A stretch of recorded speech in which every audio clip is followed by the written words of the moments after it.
Wonderful thing, but at the same time, I know everyone's calendar is tight, so since we now have a quorum, we will gavel in. Good morning, and we are going to start with a markup briefly, and then we will move to the hearing.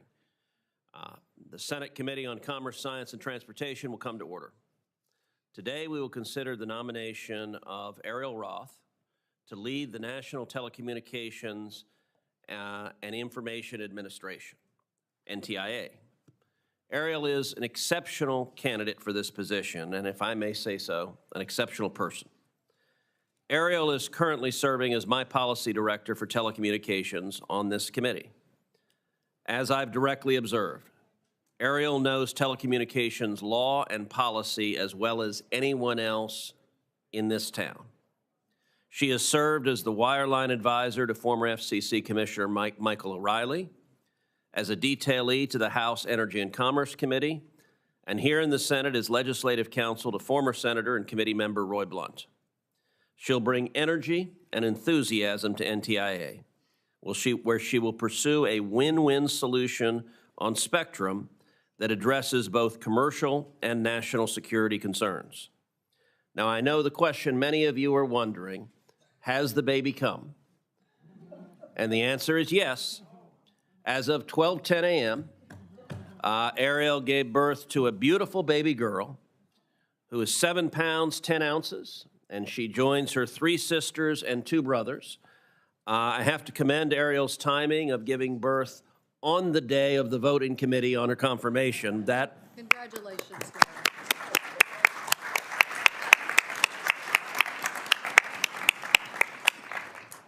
I don't know if her daughter has been named yet, but I am sure that little Bede will be a beautiful young girl.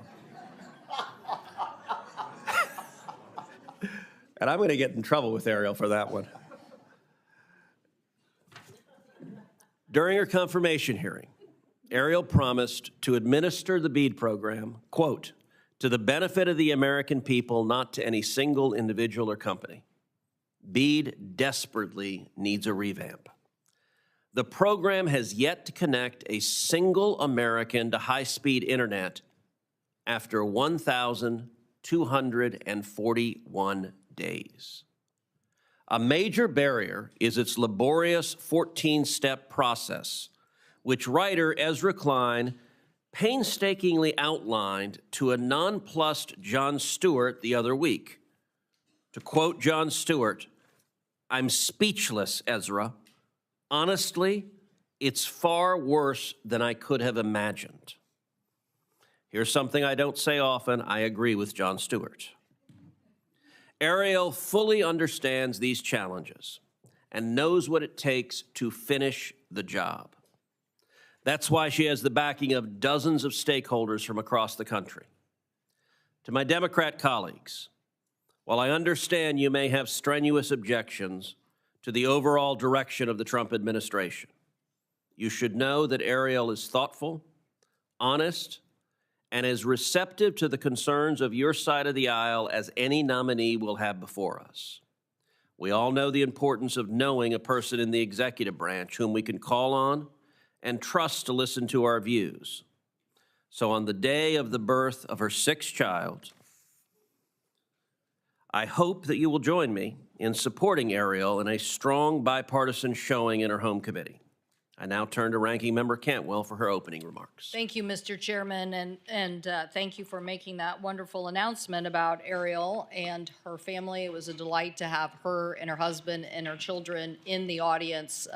Probably one of the more delightful moments that the committee has had in watching them, and we certainly congratulate her and her family. And I also, too, want to recognize the astronauts that I'm sure you will probably recognize later, but Reed Weissman, Victor Glover, Christina Cox, and Jeremy Hansen of the Artemis team that are here. Thank you so much. We're very proud of you. Thank you.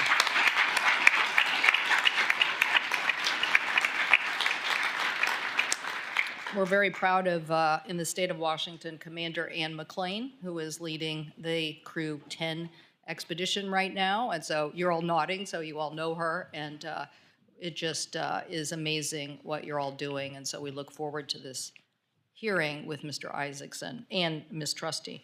But let me address the Roth nomination this morning for Secretary of Communications and Information at the Department of Commerce.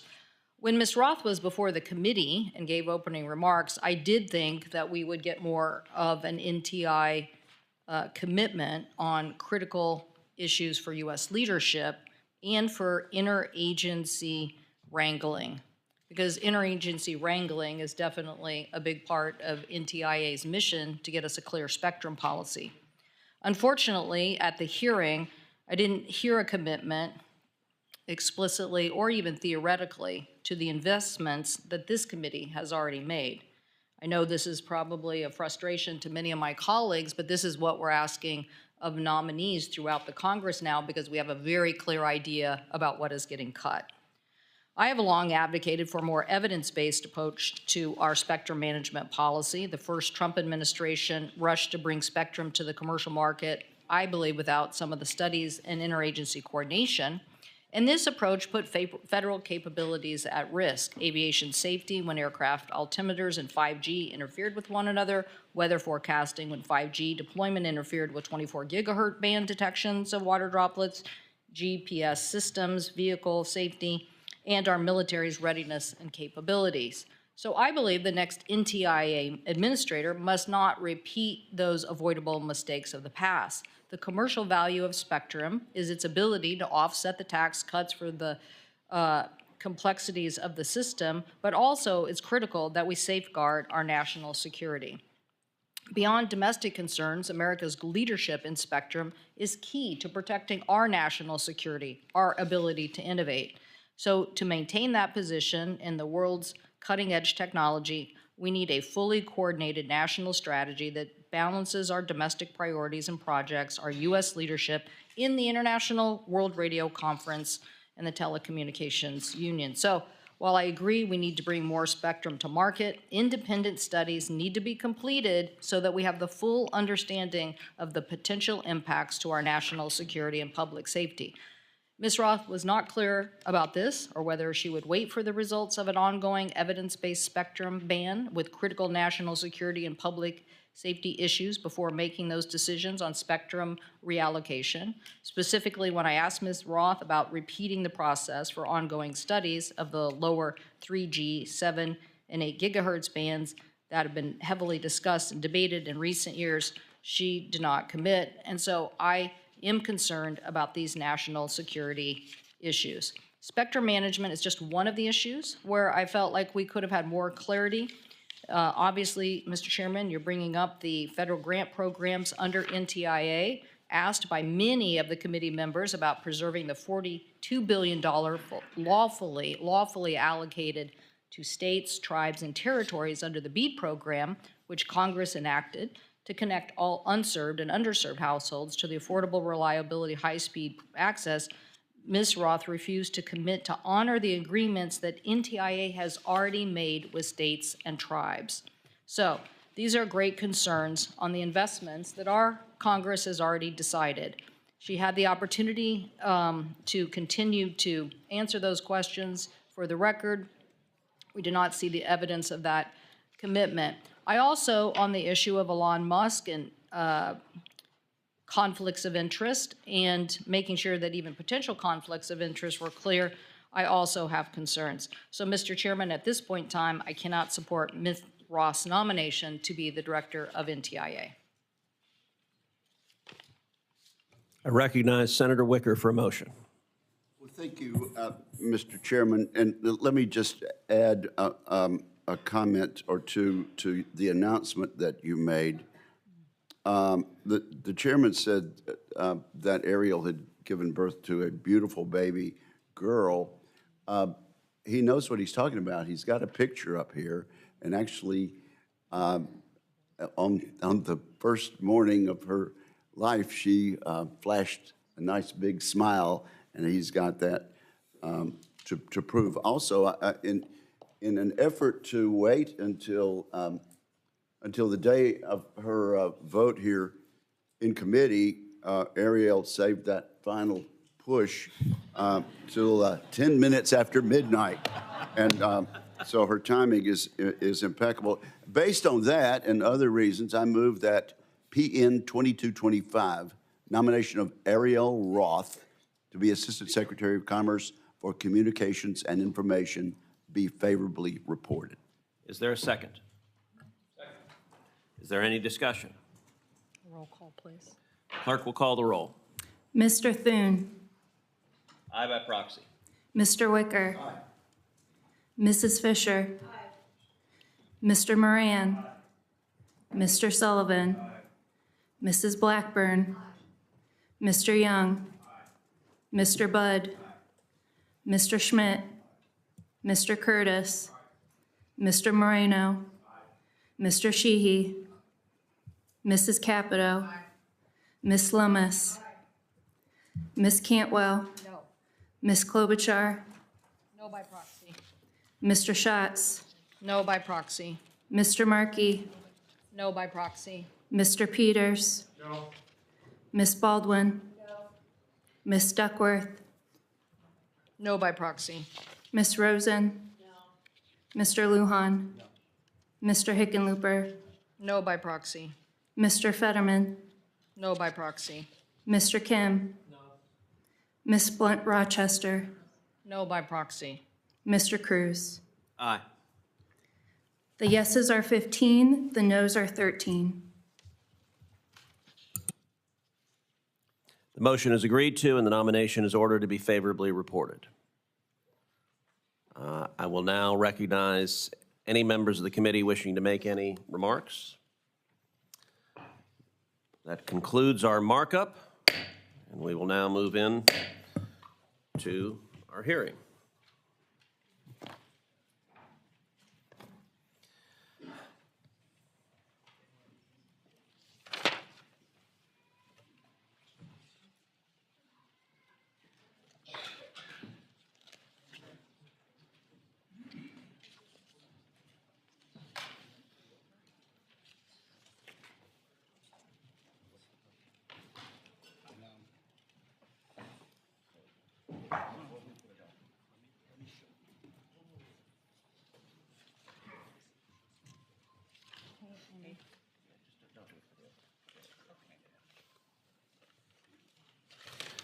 Today we will hear from Jared Isaacman, who has been nominated to lead the National Aeronautics and Space Administration, NASA, and from Olivia Trusty, who has been nominated to the Federal Communications Commission, the FCC.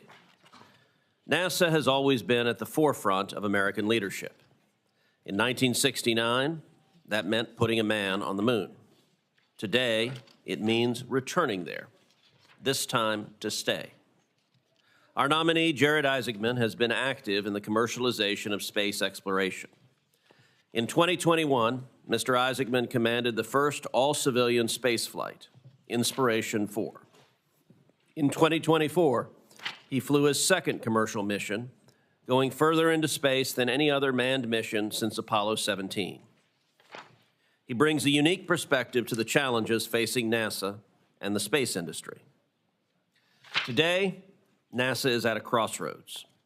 The explosive growth of the commercial space sector, from hardware manufacturers to space tourism ventures, has transformed the celestial and economic landscape.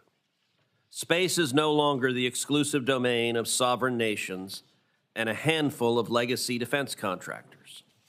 The democratization of space has spurred growth, reduced launch and satellite costs, and fostered the curiosity of the next generation. At the same time, the future of the final frontier has never been more uncertain. In military terms, space is the ultimate high ground. A nation that dominates in space can deprive others not only of intelligence capabilities, but modern conveniences like GPS and satellite internet. And make no mistake, the Chinese Communist Party has been explicit in its desire to dominate space, putting a fully functional space station in low Earth orbit and robotic rovers on the far side of the moon. We are not headed for the next space race. It is already here. President Trump alluded to this race in his inaugural address when he envisioned American astronauts on Mars. I strongly support the president's vision. In fact, my 2017 NASA Authorization Act was one of the very first pieces of legislation President Trump signed in his first term, and it explicitly enshrined this goal in law. But the pursuit of the next horizon cannot mean abandoning American dominance where it is already established.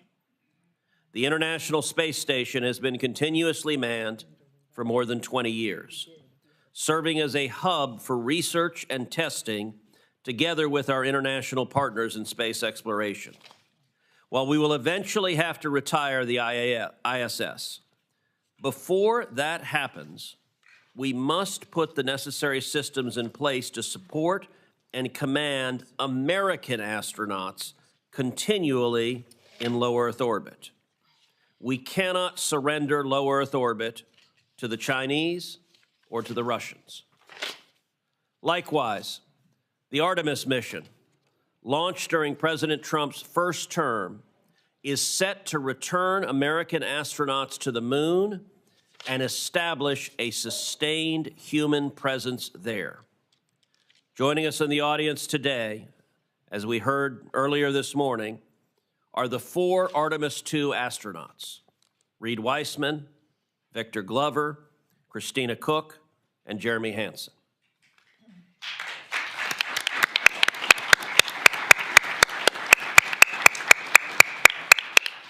In the next year, they will fly to and orbit the moon, setting the course for Artemis III's return to the lunar surface in 2027.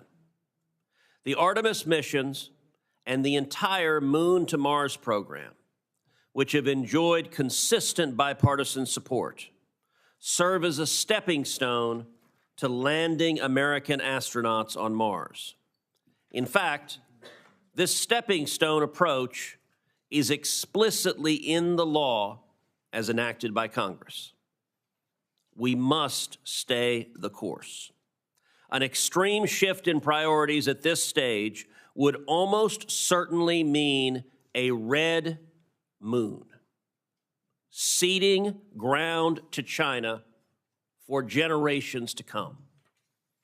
I am hard-pressed to think of a more catastrophic mistake we could make in space than saying to communist China, the moon is yours, America will not lead. So I look forward to hearing from Mr. Isaacman about his goals for NASA, his commitment to Artemis, how he intends to refocus and reinvigorate the agency in its core mission, and how he will ensure America continues to lead the world in space exploration. Let me now turn to the Federal Communications Commission, which faces its own set of challenges. The agency's Universal Service Fund was recently challenged in the Supreme Court. Its broadcast ownership rules are ill-adapted to the modern media environment. And most significantly, in March of 2023, the FCC lost its authority to conduct spectrum auctions for the first time ever. This ongoing lapse in auction authority has cost jobs and has weakened America's global standing. Increasing the amount of spectrum available for commercial use will secure our preeminence in telecommunications and will unlock billions of dollars for domestic investment, creating hundreds of thousands of jobs. Olivia Trusty has nearly 20 years of relevant experience in telecommunications.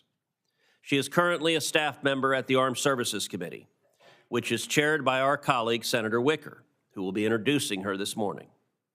Ms. Trusty has also worked as a policy director here at the Commerce Committee, giving her a well-rounded views of the interest of both the Department of Defense and the commercial industry when it comes to mid-band spectrum. I am confident that Ms. Trusty will be an asset at the FCC, where she will champion a spectrum pipeline, protect free speech, and ensure access to fast and affordable internet. I look forward to hearing from both of today's nominees and learning how they hope to advance American greatness within their institutions. I now turn to Ranking Member Cantwell for her opening remarks. Thank you, Mr. Chairman, and good morning to our two nominees, Mr. Isaacman and Ms. Trusty. Congratulations on this nomination. Mr. Isaacman, obviously for NASA, and Ms. Trusty for the Federal Communications Agency. First, Mr. Isaacman, nominee for the Administrator of NASA. As my colleague was just saying, the space race is heating up. You will have a critical task of delivering mission-critical, on-time, and on-budget challenges for the United States of America over the next 4 years to make sure that we don't lose in that space race. This includes successful execution on the Artemis program, which will take the United States back to the moon and ultimately the goal of getting to Mars. The NASA authorization bill, which Senator Cruz and I co-sponsored, strongly backs the Artemis program. It includes a lunar lander, redundancy, NASA's Space Launch SLS system, and critical to America's leadership in space, getting Americans back to the moon. The state of Washington has long been a home to aviation, but now with over 40 companies across the state of Washington producing space-related products, we have over 2,000 employees working just on the Artemis program. So we're invested. These companies supply components for the Gateway Space Station, the Orion crew capsule, the 2 crewed lunar landers, the SLS heavy lift rocket, and its ground system. Beyond space exploration, NASA is also one of the world's top R&D organizations. We had a chance to talk about that in my office, about NASA's discoveries and science that are helping us with our aerospace industry overall. NASA scientists and engineers provide the crucial evidence and information to both government and industry on issues like AI, quantum, advanced aerospace materials, and next-generation manufacturing. So I know a consortium in my state, standing up a tech hub, has been an applicant that NASA has been very supportive of. I do have concerns as we move forward about reports in the press about where the administration will come down on investments. I hope we can talk about this today and clarify your position as it relates to these priorities for our nation. For example, in March of last month, the Wall Street Journal reported that the Trump administration was considering major changes to the Artemis program. You two have also made past statements about changes to the program, and if NASA does terminate the SLS and relies only on commercial rockets, such as SpaceX and Blue Origin New Glenn, experts say Americans won't get to the moon before the end of the decade. So a lot of scientific analysis resting on your shoulders, and then the budget capabilities to convince our colleagues to make these investments. Like the chairman, I want to win the race. I want to make sure that China doesn't beat us to Mars, and I hope that even with this recent announcements of theirs, that we beat them to the moon. I strongly believe that safety and resiliency, built through redundancy and innovation through competition, is a key. So I would like to hear your views on that this morning. We're also seeing the administration and DOGE specifically cancel research grants to fund science agency and lay off highly skilled technical experts across the federal government. According to the news reports, NASA has confirmed an announcement by DOGE that up to $420 million in agency contracts have been canceled. So this is of a concern, sorting out how this cancellation impacts many different organizations. Meanwhile, tomorrow is the last day of work for several top NASA advisors, including the chief economist, the chief scientist, and the chief technologist. Their positions were eliminated because of the DOGE agenda. Reports indicate that the FY 2026 budget request might slash NASA's science funding by half. So, Mr. Isaacman, all of these are in the news, and we will want to understand your commitment to these issues or understanding your strategy about how you see us making these commitments to invest in science for the future. Now to Ms. Trusty. Certainly welcome to you and your family who is here. I think you definitely outnumber the astronauts in the room, which is, we very much appreciate that. It's good to have that support, and your nomination comes at a critical time for the FCC. We want to have a communication system that is admired by the world, and we know that you're no stranger to this issue, working very diligently for Senator Wicker, both here on this committee and now on the Armed Services Committee. The FCC plays a vital role in spectrum policy management and commercial airwaves, and I've long advocated, as I said in my earlier statement, for an evidence-based system. And during the first Trump administration, the rush to auction, I think, raised some concerns, and most notably, they sold the C-band without proper FAA coordination about the impacts of aircraft altimeters, creating an unnecessary problem that almost caused flights to be grounded and slowed down the implementation of 5G. So I hope we'll hear about that issue, how you see us getting a more balanced approach in communication.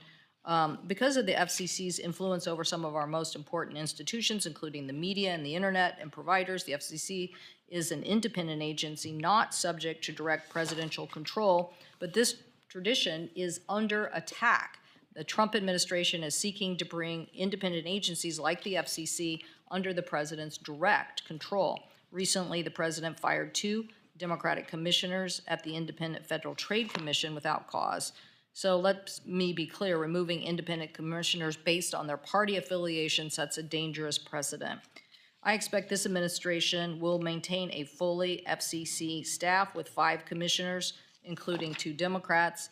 And meanwhile, the Trump administration FCC chair has launched a series of investigations into media companies that the president doesn't like. So I was very happy to see this recent decision on holding up the AP.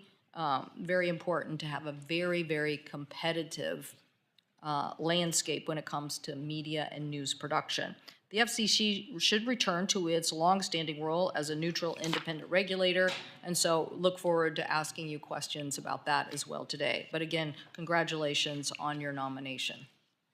Thank you, Mr. Chairman. Thank you, and in a moment I will recognize Senator Wicker, but I do want to note, in addition to the 4 Artemis II astronauts who are here, we actually have a total of 10 astronauts in the room. We have 6 more. We have the astronauts of Polaris Dawn, Scott Poteet, Sarah Gillis, and Anna Menon. And we have the astronauts of Inspiration 4, Haley Arsenault, Chris Sembrowski, and Dr. Cian Proctor. And so to the 6 of you as well, thank you for your service and welcome.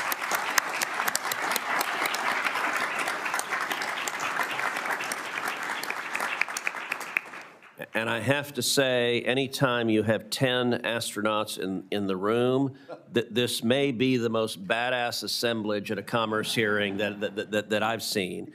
And with that, I recognize Senator Wicker to make an introduction. Well, thank you, Mr. Chairman. And yes, thank you for introducing all of our astronauts. And as you can see, Senator Fisher and I engaged in a little hero worship before you hit the gavel and started this. But I am absolutely delighted to introduce and recommend to the committee and to the Senate Olivia Trusty as the next member of the FCC. I'm unqualified, actually, to tell what a great nominee she is. And also, I hope there's some work being done back at my office. We have a number of staffers who slipped away, and I think there are probably a number of people watching on the telephone. But I'm profoundly appreciative for this honor and appreciative to President Trump for making this nomination. I frankly cannot conceive of a more qualified nominee. Olivia Trusty performs work at the highest level of excellence, and she does it for the right reasons.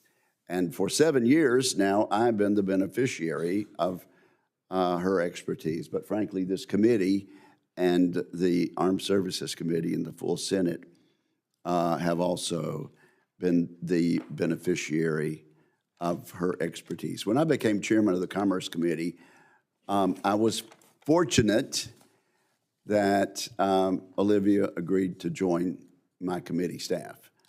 A few years later, I became ranking member of the Armed Services Committee, and I knew there was one member of this committee staff that I wanted to bring over to handle her portfolio there. Olivia Trusty has helped all of us advance initiatives that made America more connected and more secure, initiatives that fall squarely within the Federal Communication Commission's jurisdiction.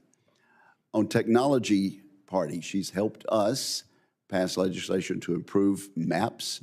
She's worked to ensure broadband funds are directed where they're most needed and where Congress intended them to be. She's brought us closer to getting more Americans connected to high-speed internet. And of course, we're not quite where we need to be. I think she will help us in this new position get there quicker. Her work has contributed to national security. She was instrumental in advancing legislation to free our domestic networks from communications equipment manufactured by foreign adversaries.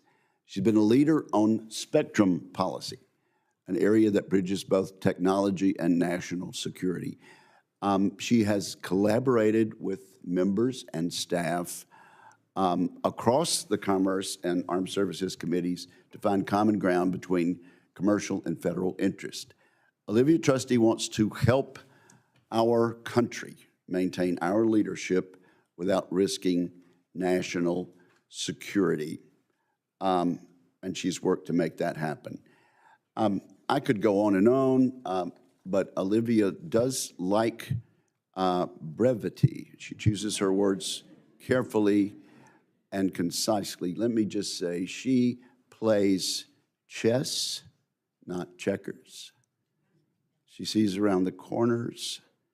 She shoots straight, and she will shoot straight with members of this committee and the Senate. She uses common sense and adherence to the law, and she will do so as a commissioner. On a personal basis, she's serious about her faith. She's an NCAA gymnast at UNC Chapel Hill. She's a Mormon Republican from Maryland, for heaven's sake. And those of us who know her know that that she'll do a magnificent job. And actually, we're fortunate that she's chosen to work in the public sector for the taxpayers, and I could not give a more resounding endorsement to her nomination. Thank you, Mr. Chairman. Well, I will say that is very impressive, particularly that she plays chess and not checkers and shoots straight. I will say shooting is a novel strategy in chess, but whatever works and gives you the checkmate. There's more than one way to defeat the king. And with that, I recognize the junior senator from Montana, Senator Sheehy, to introduce Mr. Isaacman. Had to put junior in front of it, didn't you, Ted? For nearly 70 years, I'm still the junior senator from Texas. That's a good this point. place, that could stick around a long time. I am the longest serving junior member. So yeah, 24 years, you could still be the junior member.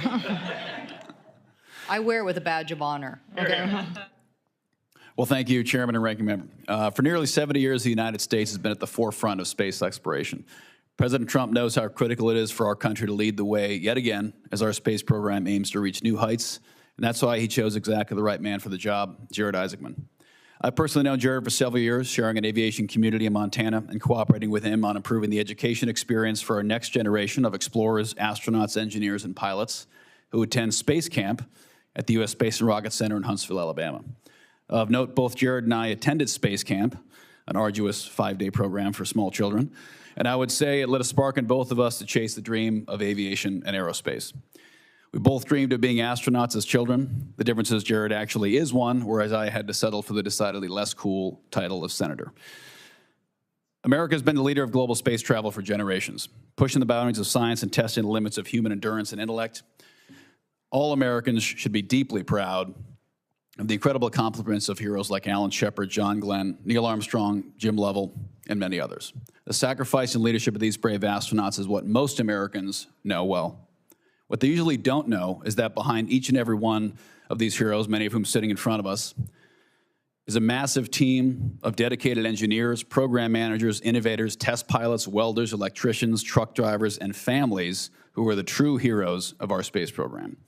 To lead this incredible team requires a leader who not only understands and believes in the mission, but also has the interdisciplinary skill sets to coordinate these cross-functional teams to achieve critical outcomes. As we have unfortunately seen in recent days, NASA is struggling. And what's worse, it has been struggling for the past couple of decades.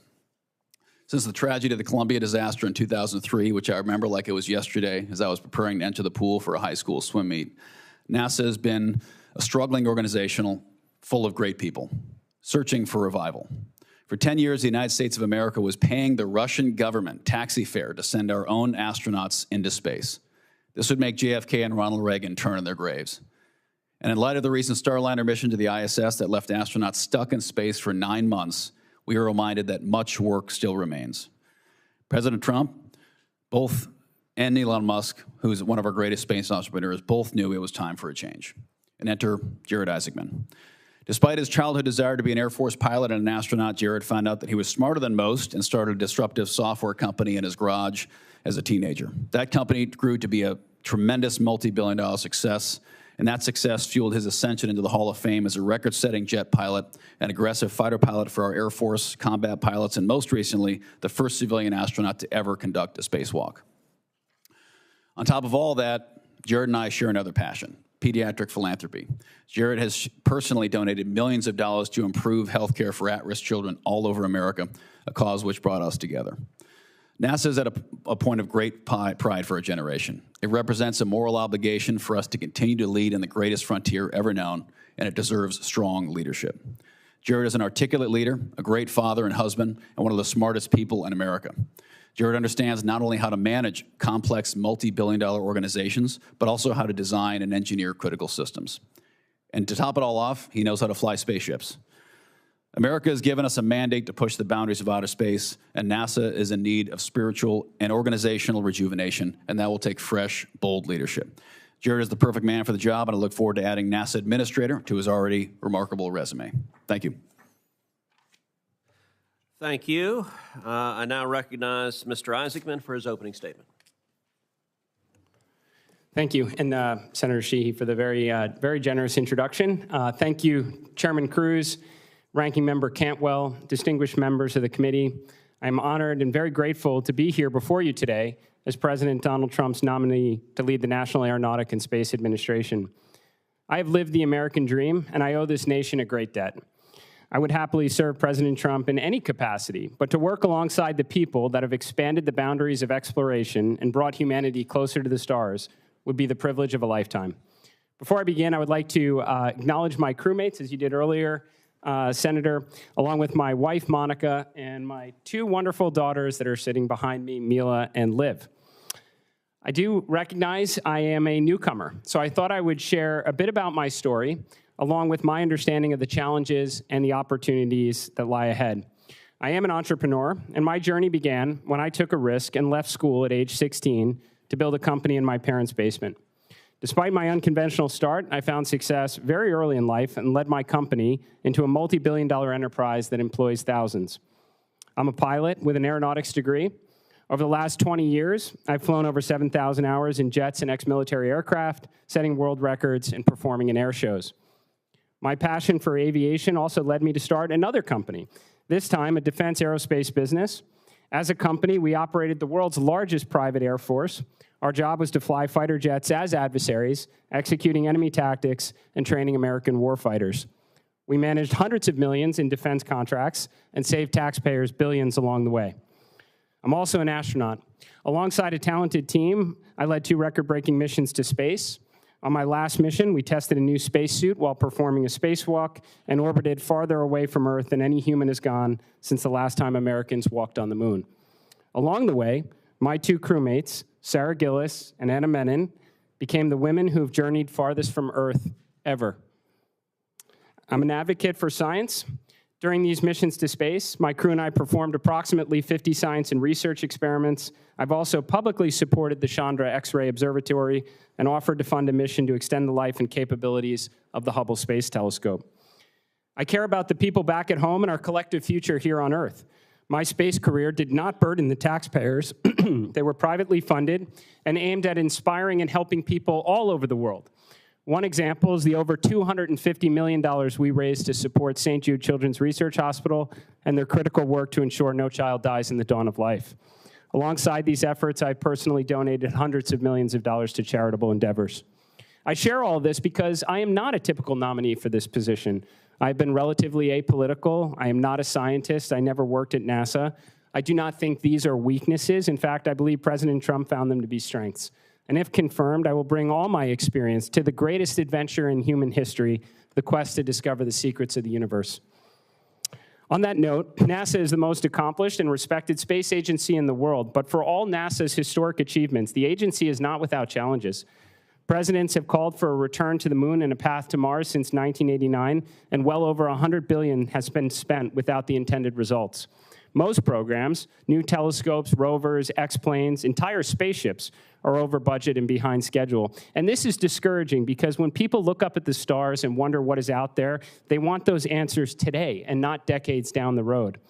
And I know it is not lost on members of this committee that we have geopolitical rivals moving at impressive speeds. It's imperative for our national security, our pride, and all that we stand to gain in exploration that we never come in second place. If confirmed, and with the support and guidance of President Trump and members of Congress, we will reinvigorate a mission-first culture at NASA with the following objectives. First, American astronauts will lead the way in the ultimate high ground of space. As the President stated, we will prioritize sending American astronauts to Mars, and along the way, we will inevitably have the capabilities to return to the moon and determine the scientific, economic, and national security benefits for maintaining a presence on the lunar surface. We will focus our technology development efforts on the world's greatest engineering challenges, such as the practical application of nuclear propulsion, so we can truly unlock humankind's ability to explore among the stars. Second, we will ignite a thriving space economy in low Earth orbit. By working alongside international partners and industry, we can unlock the true economic potential of space and deliver meaningful benefits to the American people, potentially even charting a course for NASA to become a financially self-sustaining agency. Number 3, NASA will be a force multiplier for science. We will leverage NASA's scientific talent and capabilities to enable academic institutions and industry to increase the rate of world-changing discoveries. We will launch more telescopes, more probes, more rovers, and endeavor to better understand our planet and the universe beyond. If confirmed, I will work alongside and recruit the most talented minds this nation has to offer, and we will concentrate our resources towards achieving the near impossible, the objectives that no other agency, company, or institution is capable of accomplishing. We will do so, knowing the risks and the groundbreaking opportunities that lie ahead, because some risks, like exploring the worlds beyond ours, are worth taking. We will do this not just to expand our knowledge or strengthen our national security, but to improve all life here on Earth and inspire the next generation to reach even further. This is why America needs NASA, why the world needs NASA, because there is no more important investment than inspiring our children to build a better and more exciting future. And the best way NASA can do that is by delivering on our mission and ushering in a new golden age of science and discovery, and we will not fail. Thank you. Thank you. Ms. Trusty. Thank you. Chairman Cruz, Ranking Member Cantwell, members of the committee, thank you for convening this hearing. Senator Wicker, thank you so much for your very kind introduction. It has been a privilege to work with you on your staff for nearly 8 years, serving the people of Mississippi and all Americans. Thank you so much for this opportunity. I also thank President Trump for the incredible honor of this nomination to be a commissioner at the Federal Communications Commission. And last but not least, I thank my family for their love and support and I'll briefly introduce those here today and watching via webcast. My parents, Terry and Ellen Trusty, my sisters, Lauren, Jennifer, Angela, Elizabeth, and Caroline, and my brother, TJ, my brothers and sister-in-law, Thomas Ventimiglia, Matthew Burton, Sola Fafita, and Naeem Trusty, and my precious nieces and nephews, Sophia, Thomas, and Julian Ventimiglia, Ella, Jack, Caroline Kay, and Henry Burton, and Isabel, Summer, Ellen, and Lana Trusty. I love you all so very much. Growing up in a large family with 5 sisters and 1 brother, I was taught early on about the value of service. Through my parents' daily actions, they emphasized the importance of helping others, whether through small acts or larger commitments. As I've grown older, I've credited my parents' example to the example set by my paternal and maternal grandfathers, George Preston Trusty Sr. and Ernest DeWitt Powell Jr., both of whom served our country in World War II and the Korean War, respectively. Although my grandfathers came from different backgrounds, they shared a common commitment to defending this country and protecting the values we all hold dear. What brings me here today is my desire to continue the shared commitment to public service and love of country that's been in my family for generations. When I first moved to Washington, D.C. nearly 20 years ago, after graduating from the University of North Carolina at Chapel Hill, I began my career in the public policy office of a telecommunications company. This is where I was introduced to universal service principles and the critical mission of the FCC. During that time, I saw firsthand how access to modern communication services, particularly for Americans living in rural and remote areas, could change lives. I also learned the value of a simple internet connection. It not only gives communities the ability to stay connected with loved ones, but it opens the door to education, jobs, economic opportunities, and so much more. Indeed, it allows Americans to participate fully in society and an ever-expanding global digital economy. Following my time in the private sector, I've had the opportunity to work in the House of Representatives and in this hallowed chamber on telecommunications, technology, consumer protection, and most recently, national security. All of these policy areas are core to the FCC's mission to make available affordable, high-speed, reliable, and secure communication services. Now, in carrying out this mission, it's not lost on me that the problem set facing the Commission is both vast and diverse. The agency must contend with unforgiving geographic landscapes to achieve universal connectivity. It must stay ahead of sophisticated illegal robocallers, defrauding and scamming vulnerable populations like our youth and seniors. It must work with federal partners to defend the security of our communications networks from the attacks of nation-state actors. And it must work collaboratively with private and public sector interests to ensure that the United States leads the world in next-generation communications. Notwithstanding these issues, given my unique experiences working on both this distinguished committee and the Armed Services Committee, as well as the dedication and expertise of FCC staff, I believe these challenges can be overcome. In that spirit, I'd like to offer a short list of commitments on which I hope there is bipartisan consensus if confirmed. If confirmed, I will work with Congress and the administration to expand access to high-speed internet services for all Americans, protect consumers from illegal robocalls, strengthen the security of the nation's telecommunications networks, and restore America's leadership in next-generation communications technologies. Mr. Chairman, thank you again for holding this hearing, and I look forward to answering any questions. Thank you to you both. All right, Mr. Isaacman, let's start. If you're confirmed, you will oversee NASA's various field centers, mission directorates, and affiliated activities. This includes Artemis and the Moon to Mars program, which aims to keep us one step ahead of nations like China in the fight for supremacy in space. The threat from China is very real. Just last week, General Saltzman, Chief of Space Operations for the Space Force, testified before the U.S.-China Economic and Security Review Commission that Beijing has been explicit, as recently as October of last year, in stating that China intends to surpass the United States and become the world's preeminent space power. As General Saltzman put it, quote, China's advancement in space technology, their stated desire to dominate, and Beijing's disregard for international norms for the responsible use of space make them an incredible danger to U.S. prosperity and security. China has said that they will put a man on the moon by 2030 and that they will build a permanent lunar base there along with Russia by 2035.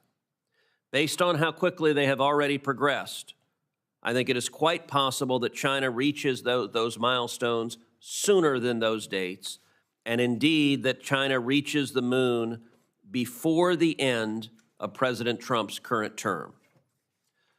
Mr. Isaacman, if China beats us to the moon, what consequences might America face? Mr. Chairman, I really appreciate that question, and I couldn't agree more with all of your commentary, sir, including in your opening remarks. We certainly cannot lose. If we do not lead the way and we're following, we may be following forever, and the consequence of which could be extraordinary. I mean, even if you're talking about things that have maybe even a low probability, let's say, for example, on the lunar surface, helium-3 becomes a new source of fusion power, it could shift the balance of power here on Earth. I don't think we can afford to find that out the hard way. As you said, sir, and I've agreed for a very long time, space is the ultimate high ground. We cannot afford to cede that ground. So my team did a visual representation of what the stakes are. And it's a simple question: what does the future look like in 2030? Now, I will note that my team used ChatGPT to make this poster. And my immediate comment on seeing it is the American flag is too damn small. And I was told it was difficult to get a bigger American flag on AI. That may be underscoring the need to win the race for AI as well. But it does give a sense of exactly what the choices we're facing. Now, when we met in my office, you said beating China back to the moon was, quote, critical for our national interests. You also said that if President Trump turns on the television and sees Chinese astronauts on the surface of the moon before Americans, you said you would be fired that day. In your written testimony, however, you said, quote, we will prioritize sending American astronauts to Mars. There seems to be a bit of tension between the commitment you made in my office and your testimony. What is your view? Will you maintain course with the Artemis program so that we can return American astronauts to the moon before President Trump leaves office?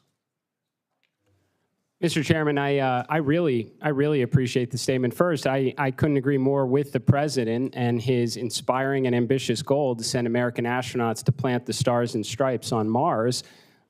He didn't say we shouldn't go to the moon. I suspect the president, as I feel, and probably a lot of Americans, is what's taking us so long to get back to the moon, and why does it cost so much money? I absolutely want to see us return to the moon. As I mentioned in my prepared remarks, determine the economic, scientific, and national security value while we are also proceeding towards Mars. I don't think we have to make any tough trades here, Senator. I think if we can concentrate our resources at the world's greatest space agency, we don't have to make a binary decision of moon versus Mars, or moon has to come first versus Mars. I think we could be paralleling these efforts and doing the near impossible, which is exactly why the American taxpayers funded NASA in the first place. Well, I will say on the question of whether NASA has to implement moon then Mars, United States law is explicit and unequivocal on that. 51 U.S.C. Section 20302, which Senator Cantwell and I wrote, says, vision for space exploration. The administrator shall establish a program to develop a sustained human presence in cislunar space or on the moon as a stepping stone to future exploration of Mars and other destinations. The notion of the moon as a stepping stone is explicitly in U.S. law. Do you acknowledge that? Yes, I do, Senator. And let me ask you, given the current NASA budget, if we assume for a moment we're not going to see a dramatic shift and NASA's budget double tomorrow, do you believe it is possible to stand up a full mission to the moon and a full mission to the Mars simultaneously?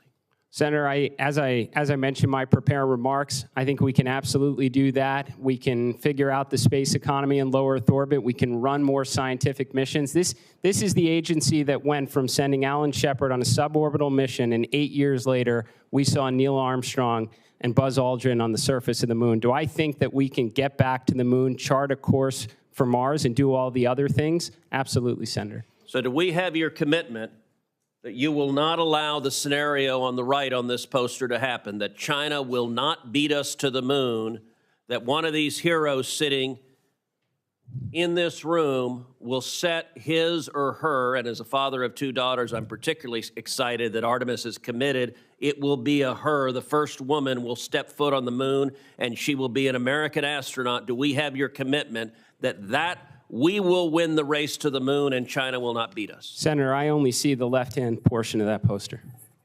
And next time we'll make the American flag bigger.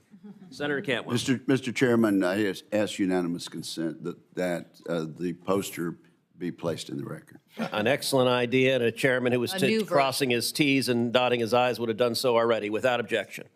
Senator Cantwell. Thank you, Mr. Chairman. And continuing on this same point, listen, I have no doubt of your capabilities at the technical side of this and the expertise, both on the aviation and the space side. It's a question, I think, of a long-term challenge of different administrations to deliver on this goal and how each administration and each Congress does or doesn't support it. So I view your job as like wrangling the powers that be to support the mission and understand what it's going to take to support the mission. So like Senator Cruz, I want to understand a little bit more about your commitments. The most recent economic impact report highlighted that in fiscal year 2023, NASA projects to generate more than $75 billion in economic output. And the National Academy studies chaired by Norm Augustine found that NASA's budget is often incompatible with the scope, complexity, and difficulty of its mission work. That means that we end up shortchanging it to certain degrees. So I want to make sure I understand what your commitment is, because there's been so much in the press. Do you commit not to closing any of the NASA's 10 centers or divesting from critical infrastructure without the expressed authorization of Congress? Senator, you absolutely have my commitment to work alongside Congress. I think NASA is going to require the best and brightest from across the nation and all of our critical infrastructure in order to achieve its mission to do the near impossible for all humankind. Do you see any reason to close these 10 centers? Senator, there's only so much that I can be briefed on in advance of this opportunity. I fully expect to roll up my sleeves and determine, where all of our best resources are, so we can get back to achieving the mission as quickly as possible. The 2024 National Academies report noted that the use of service and firm fixed-price contracts at early stage of technology development can jeopardize mission success and degrade NASA's own in-house technical capabilities. What are your thoughts about these fixed-term contracts? Senator, is with that statement? I guess, do you agree with that statement? They can be deleterious. I'm just asking if you agree with that. Well, I take two things away from that, Senator. First, having run a defense aerospace company for more than a decade, and generally I am a fan of fixed firm price contracts and being held accountable to what we bid. In terms of the difference between NASA's in-house expertise and what commercial industry is able to provide, I believe NASA should be working on, again, per my prepared remarks, on the near impossible, what no one else is capable of doing. And when they figure it out, commercial industry takes over and brings the rest of the world to follow. You might be one heck of a entrepreneur in relation to science. You said you're not a scientist. But that won't matter if we make very bad decisions based on somebody's arbitrary budget analysis instead of what is our long-term mission. So that's what we're trying to get out of you. How do you think we're going to accomplish this so that we have a more, listen, the more we can explain this to everybody, I guarantee you the more my colleagues will support it in a budget. The more it gets slashed and burned by different approaches, by DOGE, the more harmful it can become to people undermining the support for the mission overall. So you have a big challenge here. It's to move us forward at a critical moment. where are you, so do you believe that we should have a reduction in workforce or the science budget, some of the things that I mentioned in my opening statement? Senator, I read what's on NASA Watch and in the news like everybody else. If I'm confirmed, I am eager to understand all of the considerations, the discussions being made about a reorganization. I believe that we are going to need the best and brightest to do the near impossible, and we should be concentrating all of our resources on the most critical objectives that I kind of outlined in my opening remarks, ma'am. Do you support the continued Artemis mission with the Space Launch System? Senator, I believe that is currently the plan. I'd like nothing more than to see this Artemis 2 crew get around the moon, and then they're back at home watching their friends walk on the moon. I think the real question is again, why has it taken so long? Why does it cost so much money? But in the issue of, are we going to commit to this? I think this and the lander redundancy are kind of like, people see that as we're going to the moon and we're going to get this done, not this discussion of like, we're going to skip these things, shortchange this, and then we're going to focus on Mars in a different route. That's what I'm trying to get from you. Whether when you get there, I get that you're saying it's the current plan. I'm asking as a nominee to run this organization, do you have a different view of that you think right now there is a different way to do this? Well, ma'am, I can tell you not just as a nominee, but as a space enthusiast who wants my daughters to see American astronauts walking on the moon. It was the left-hand side of that poster that I'm fully supportive of. I'd like nothing more than to see Artemis 2 get around the moon and, again, see Americans walking on the moon. And, again, I don't think these are either or. I mean, NASA is an extraordinary agency that can do the near impossible. We can chart a course for Mars in line with the president's vision to return to the moon before the Chinese can get there, to figure out the space economy and do the other things, ma'am. There's a lot here. So the HiCam program on thermoplastic composites, do you support that program at NASA? I think NASA has the best, brightest, most talented engineers and scientists, and we should be working on cutting-edge technology. Okay, I will want for the record whether you support that. In clarity, not just like, hey, I like cutting edge technology. These are really big decisions that lots of us have already weighed in on, and we just want to know whether they're going to get slashed someday because the president wakes up and says he doesn't want to do it, and whether you're going to say yes, yeah, go ahead. So it will take all of us working together. Ms. Trusty, I don't want you to keep going ignored through the conversation. My time has expired. I will want to come back to you on the MVD, the broadcasters getting more ability in the marketplace, particularly as I mentioned earlier. You want a vibrant news competition, particularly when it comes to local journalism, reopening that case at the FCC, but I will take that for coming back on a second round. And I love that Senator Wicker thinks that you play chess instead of checkers, because we need a lot more chess playing at the FCC. Thank you. Grandmaster Wicker. Also, you can go out and shoot skeet and then come back and play chess. But thank you very much. Well, let me direct my first question to Mr. Isaacman. You probably know that NASA has 8 field centers, one of which is the John C. Stennis Space Center in Mississippi. The Stennis Space Center is home to NASA's largest rocket propulsion test site. If we didn't have that, we'd have to build another one. The Stennis Space Center also hosts a number of companies working on commercial space programs. The Space Center's infrastructure represents substantial government investment as well as private investments. So the day after you're confirmed and sworn in, will you come to visit me in Mississippi at the Stennis Space Center? I will get there as soon as I possibly can, Senator. All right. Well, I think that's a fair answer.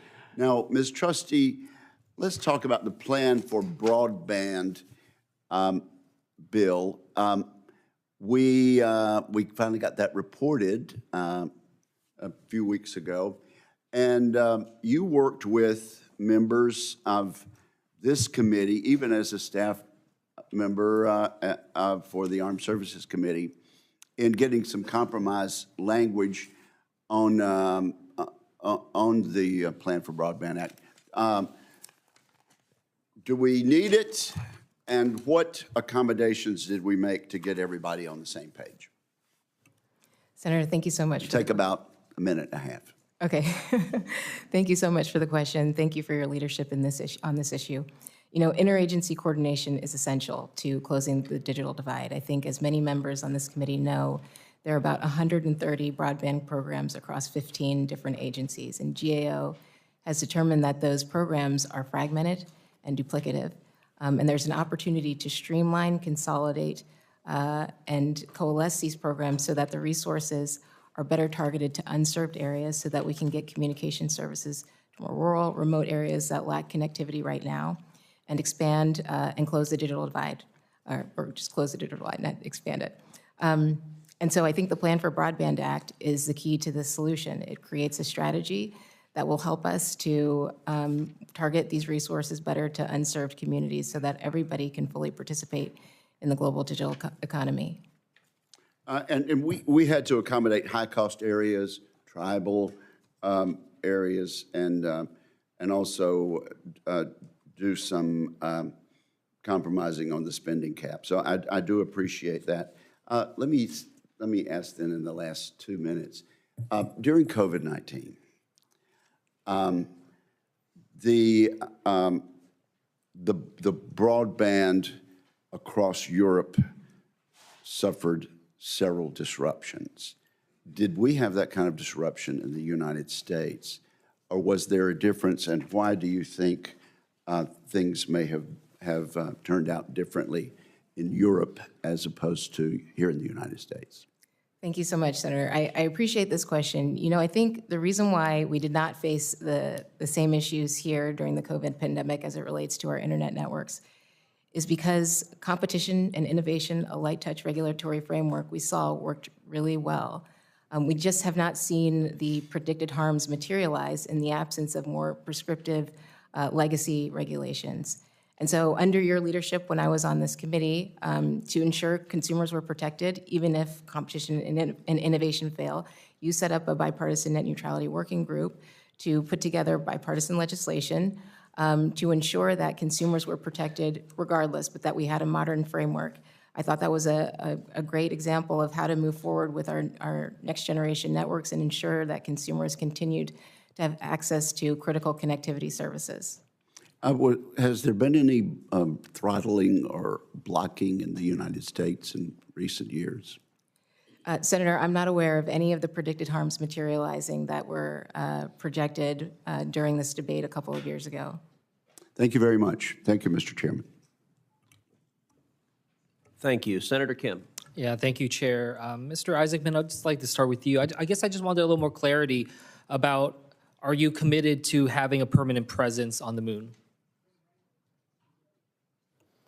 Senator, I think the biggest thing is we need to get back there.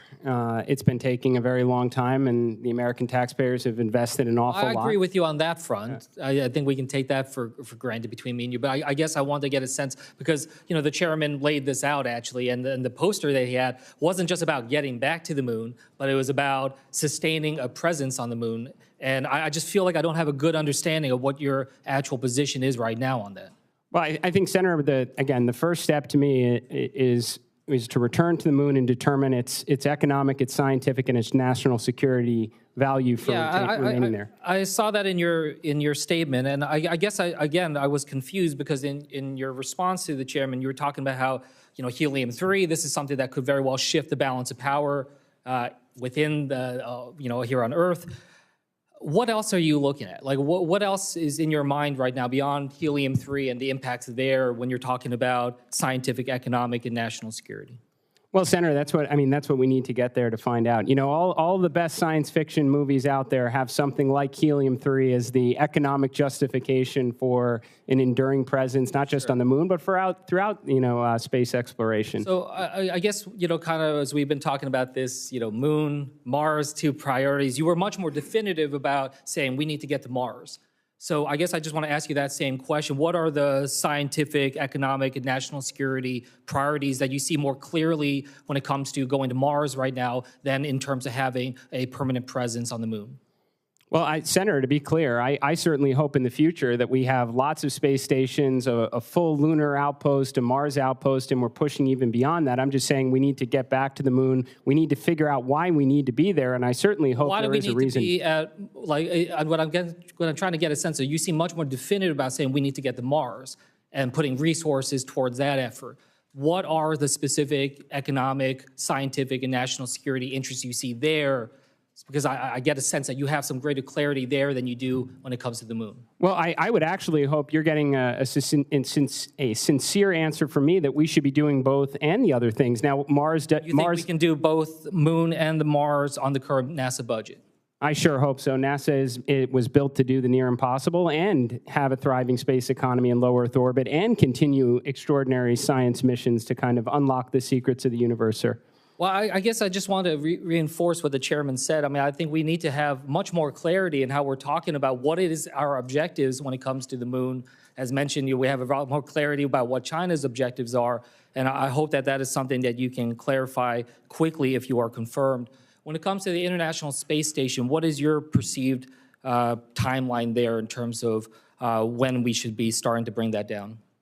Well, Senator, first of all, I don't know of any reason why we should be bringing it down before what's currently scheduled. What I do think we need to do is maximize its remaining life, get as much of the high potential science and research to the station, figure out what that space economy is, so when the day does come to hand it off to the commercial LEO destinations, they are in a financially, self-sustaining type way. And you talked about that in terms of the space economy. In terms of what should succeed the International Space Station, do you believe that that should be commercial only, or do you see prospects of the U.S. government or a government-run space station to succeed the International Space Station?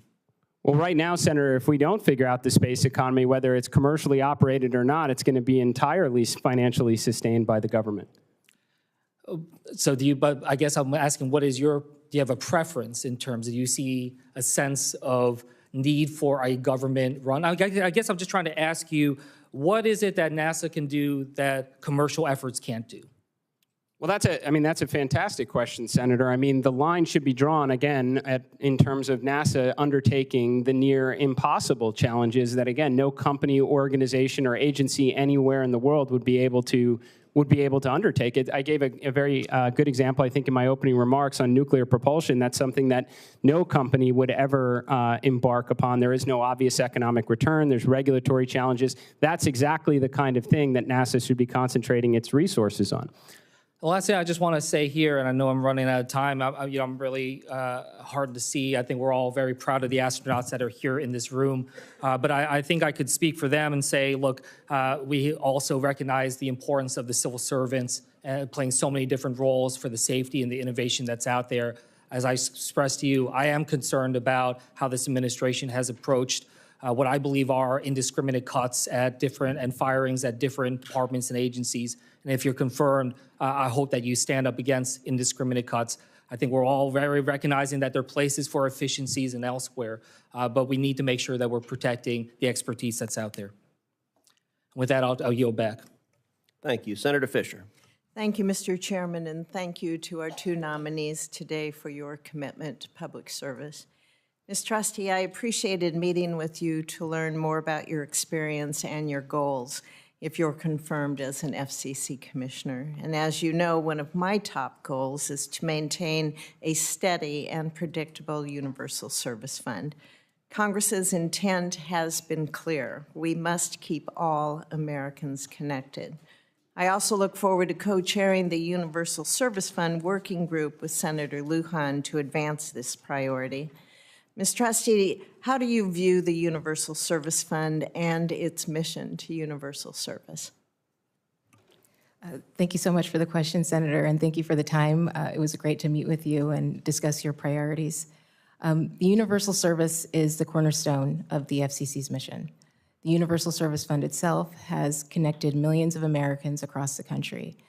As you know, there's somewhat of an uncertain future with the Universal Service Fund, as there's a constitutional challenge before the Supreme Court, and the contribution base is shrinking as more Americans shift to internet-based communications.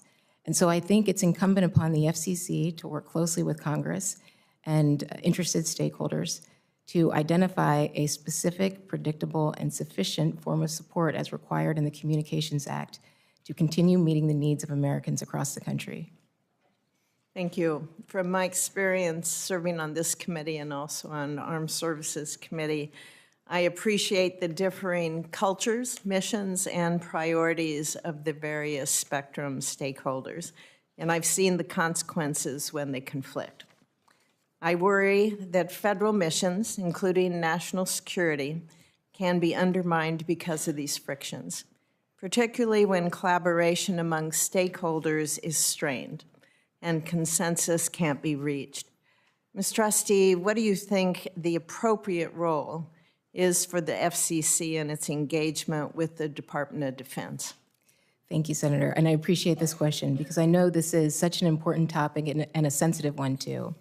So, as you've noted, I've worked on both the Armed Services and Commerce Committees, both great experiences.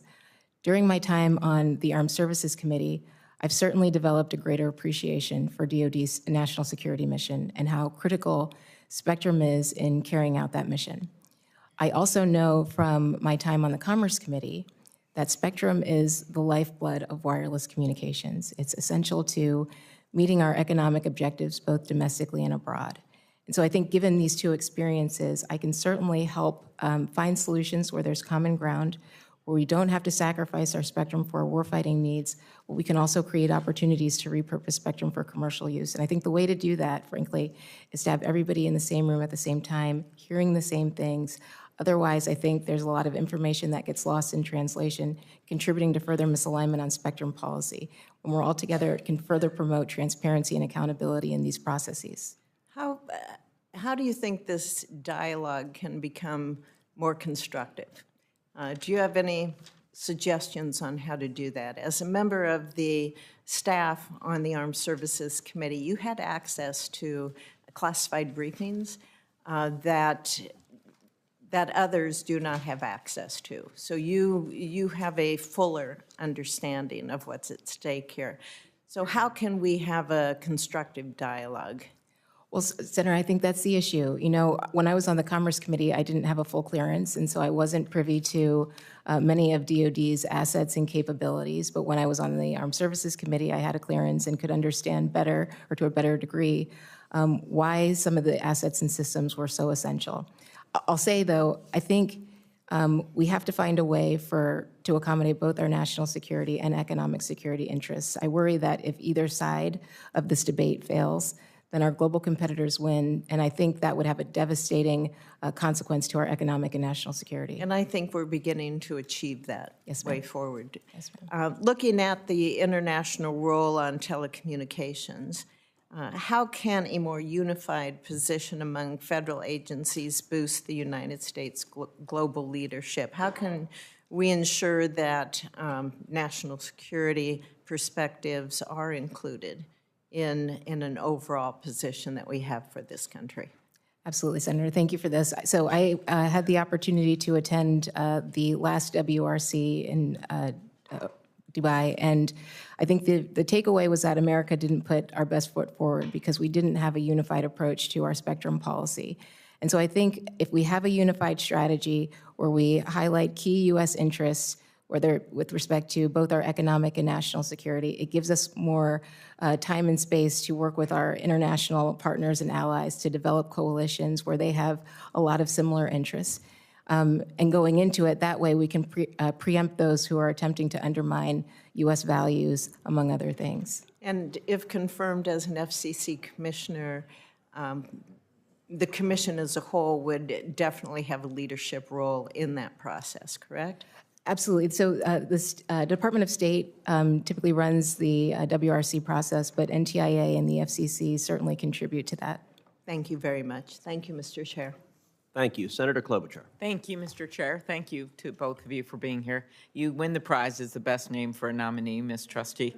I just wanted to have one follow-up from Senator Fisher's questions, because I care a lot about universal service. Senator Thune and I have worked a lot on that together. How do you think the FCC should modernize the USF to ensure its long-term sustainability? Thank you for the question, Senator. You know, I know that there are a number of proposals on the table, whether it comes from identifying a specific, predictable, or sufficient funding resource to ensure the Universal Service Fund can continue to meet connectivity needs across the country. There are proposals about a federal appropriation or looking to other private sector entities to contribute to the contribution base. I think all of those things should be discussed between the FCC and Congress to ensure we can continue meeting connectivity needs across the country. Thank you. As you know, I work with Senator Wicker on the Data Act to improve the accuracy of the FCC's broadband availability maps, but we know more work needs to be done. If confirmed, how will you continue to work to ensure the accuracy of the maps? Thank you, Senator. So, you know, I was on this committee when the Broadband Data Act was passed with the goal of making sure we knew where broadband is available, where it's not, to better target resources to unserved areas. You know, as a part of that law, there's an opportunity for a challenge process where folks can challenge the accuracy of the data, which I think can help improve the accuracy of the maps. I also think the FCC should work with private sector stakeholders who produce their own maps to inform the accuracy of the maps so that we can better target resources to areas who remain unserved, or who remain served. Okay, very good. Thank you. And as you know, care a lot about getting the broadband funding out. We've talked to a number of nominees about that. And then I'll ask you a question in writing on 911. So okay. Thank you, thank Senator. you. Mr. Isaacman, welcome. And we had a good talk over the phone. I mentioned STEM was really important to me. I was looking back in 2017, President Trump signed into law. I remember because Senator Fisher called me from the White House. She was there and she said, "What is this bill of yours he's signing into law?" Because she happened to be there. And they did an event. So it was a bill authorizing the NASA administrator to encourage women to study STEM. It's called the Inspire Women Act, and pursue careers in aerospace. Could you talk about promoting the STEM workforce and in your role, if confirmed as NASA administrator, how you can inspire more people to go into STEM in general?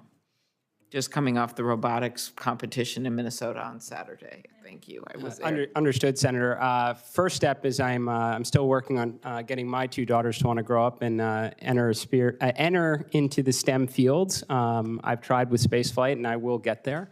I would love to answer that really in two parts. I think the first thing is it is a fundamental obligation of NASA to inspire the next generation to want to be scientists, engineers, astronauts, pilots, doctors, researchers. And I think the best way NASA can do that is by executing on its mission. I mean, that is what's going to have children want to dress up as astronauts and scientists for Halloween, is to get back to the moon, to get to Mars, and to inspire the world with whatever the replacement is someday for James Webb that gives us 100 times the resolution. The second part, ma'am, is what I mentioned in my opening remarks about NASA being a force multiplier for science. Once we inspire them in their youth to want to grow up and join this grand endeavor, we want to get them hands-on in their various academic institutions. I think NASA can lend its expertise, its talent, its bulk buying of rockets, its standard bus architecture, and get academic institutions to want to contribute, whether it's building probes or sensors, get them hands-on so when they graduate, they want to join the greatest space agency in the world. Very good. You know, I think not just with space, but also with medical developments right now, because of a combination of mapping of the human genome. I'm home of Mayo Clinic, Minnesota, as well as the potential of AI to do good when it comes to things like rare diseases. We're just on this cusp of scientific development kind of bursting out. And I do get concerned about some of these cuts to science-based research and agencies across the government, not just space-related. Will you be an advocate for science within the administration? Yes, ma'am. I do believe the president is looking to usher in a golden age of science and discovery. Personally, I just spent a few days ago with 40 different science and researchers sharing the results from my most recent mission to space. I'm passionate about science. I'd love nothing more than to continue to see NASA go out and try and unlock the secrets of the universe. Thank you. Phenomenal plugs for Minnesota in that questioning. Always find a way. You'll learn that soon, Mr. Marino. So Senator Moran, see if you can top that for Kansas. Well, that wasn't what I intended to talk about, but I'm happy to promote my state and have to, certainly to Mr. Isaacman. Wichita, in particular, the air capital of the world, Wichita State, NIAR, and these astronauts, when I had a conversation with them by phone, asked me the question, do you know that you have the greatest space museum in the world in Kansas? To which I said, I know that. I'm just pleased that you know that. Can I tell the rest of the world that you're saying those things? And so I thank you for that opportunity, the Cosmosphere in Hutchinson, Kansas. Ms. Trusty, let me start with you. I'm pleased by your nomination that President Trump has chosen to nominate you. I appreciate the friendship you and I have had over a long period of time of my office in Dirksen, and we've passed and had conversations in the hall for a long time. I have great faith in you. Let me ask you these, on that topic, let me tell you that it's been my disappointment over time to watch the FCC become much more partisan and incapable of reaching decisions. It's changed in the time that I've been in the Senate, as the Senate has changed in the time that I've been in the Senate. And I would encourage you to use every effort to find ways to find solutions to problems and to bring the commission together to serve the American people. And I don't know that I need to ask you, but I assume you would say that you will do so. Yes, absolutely, Senator. Thank you. I want to mention just spectrum policy, as a couple of my colleagues have mentioned before. Looking at Congress's options about authorities to the FCC when it comes to reauthorizing that spectrum auction authority, what would your recommendations be? Thank you, Senator. I think this is very important. So I would recommend that Congress restore auction authority as quickly as possible. I think it can be a catalyst to investment and innovation, particularly as it relates to expanding broadband infrastructure across the country. I also think it serves as a signal to the rest of the world about how we're prioritizing our telecommunications policy and where we're going. This is underpinning every emerging application that we can think of: artificial intelligence, quantum computing, and so much more. And so I think by showing that we have confidence in our regulatory processes and frameworks to have auction authority restored to support that kind of innovation, I think that will go a long way. Ms. Trusty, media ownership is back in the news again. Do you believe it's important for the FCC to rid us of the rules that are no longer necessary or inhibit competition that currently exist in media ownership rules? Yeah, appreciate the question, Senator. I definitely think we need a modern regulatory framework that reflects the realities of today's video media marketplace. As you know, the media marketplace has changed dramatically over the last 2 decades, driven largely by technology advancements and changes in consumer preferences. Consumers have access to all sorts of things, your traditional broadcast and cable, as well as live streaming video and social media, all things that make for a great personalized television viewing experience, and things that I think the FCC should continue to promote, that allows broadcasters to flexibly compete against technology companies for ad revenues, consumer viewers, as well as programming. Ms. Trusty, that's particularly true in rural America, where the options are fewer than they used to be, and local programming is a difficult task to accomplish. So I encourage you to pursue those changes. One more, BEAD implementation. One of the things we're worried about is the timing of the FCC's efforts in deploying broadband funds when BEAD is yet uncompleted, because one of the goals is to make sure that we don't overbuild and that you're not both providing dollars to the same opportunities to provide broadband and internet services. So how would you consider the FCC in holding off moving forward on allocating 5G funding until BEAD allocation decisions have been made in order to maximize that, the efficiency of those 5G funds? I appreciate this question, Senator. This goes to the heart of interagency coordination. I think the FCC and NTIA need to be in constant contact about where BEAD is going, when it's going, so that we can be better stewards of taxpayer dollars, target funds to unserved areas, ensure that there's no duplication or overbuilding, as you mentioned. And there could be a possibility where BEAD infrastructure could be leveraged for USF funds or vice versa. But I think this all goes to interagency coordination and making sure we're the best stewards of taxpayer dollars. So you have my commitment that I would do that, Senator, if confirmed. Thank you. Mr. Isaacman, let me tell you that I now have concern about your leadership capabilities while you were indicating that you were working on getting your daughters to pursue STEM education, both of them were shaking their heads this way. I hope you can fare better at NASA. We're going to fix this, Senator.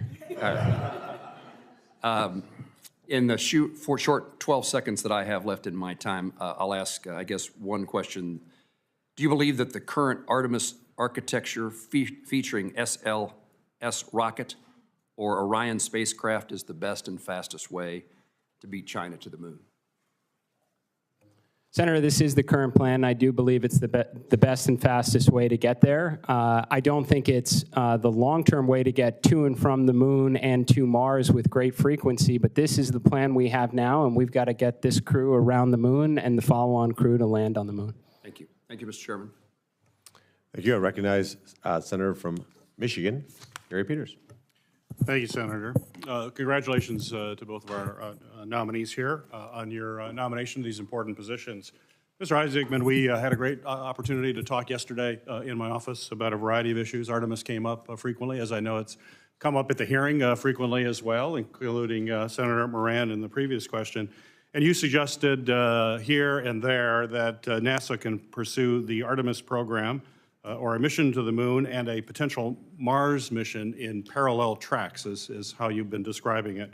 I'm concerned, though, about the possibility of achieving that while we expect budget cuts to NASA. We've already seen cuts, and somewhat significant cuts, I would argue, to staff at NASA. So my question for you is, do you agree that budget cuts would undermine that vision that you are expressing? Well, Senator, I think right now NASA has a pretty extraordinary budget. I believe it's close to every federal law enforcement agency combined ×2. With that budget and those resources available, I do believe we can do the near impossible. I think we can have multiple flagship scientific missions at once, which means we can have multiple space exploration missions at once and try and solve the space economy in low Earth orbit, sir. Even with budget cuts, you'll be able to do that? Well, Senator, I'm not familiar with what what's potentially being contemplated, but I will absolutely do the most with the resources available to try and deliver on NASA's world-changing mission, sir. So given I think it's pretty clear we're likely to see constrained budgets, how do you envision speeding up our timeline for the Mars mission that you talked about while also ensuring that Artemis is properly resourced and protected from any future cuts that may come their way? Well, Senator, I think across the board, we have to acknowledge, as I mentioned in our opening remarks, we do have problems here. The presidents have called for return to the moon and a path to Mars since 1989. We spent a lot of money, and we haven't gotten this crew around the moon, let alone landing on it. If I'm confirmed, I absolutely am going to roll up my sleeves and get in the trenches with the best and brightest and figure out where we have our program challenges, what's impeding progress, clear those obstacles, and get back to delivering on the mission. If we can do that, then we're going to get the inspirational side of NASA going, we're going to get the STEM side growing, and the next generation is going to grow up and want to reach even farther, sir. As you know, public-private partnerships between NASA and commercial space companies is a critical part of space exploration efforts. You know that firsthand from your flight to space twice with SpaceX. And I understand that you have business ties with SpaceX previous to your nomination as well. My question for you, given the fact that Elon Musk serves both as the CEO of SpaceX as well as is a White House employee and leader over DOGE, which has significant influence over spending and contracts, at least that's what we have been seeing. Certainly in our meeting, I was happy to hear you say to me that you are not beholden to Elon Musk in any way.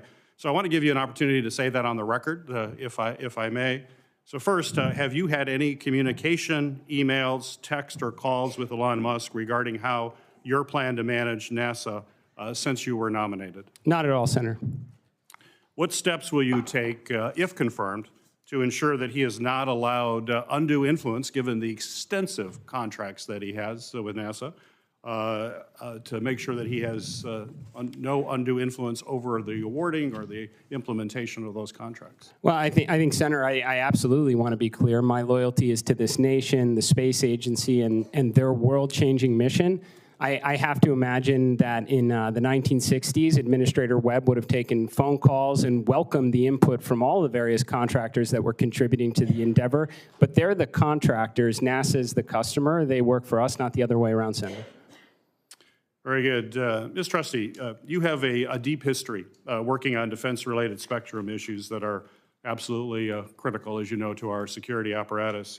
However, agencies other than the DoD use spectrum for key public safety applications, and I believe that they need to be protected as well. One such band is 5.9, also known as the auto safety spectrum, which is overseen by the Department of Transportation. This band allows for the deployment of safety technologies, including cellular vehicle-to-everything technology that certainly enables collision avoidance, freight efficiency movements, and a whole lot more.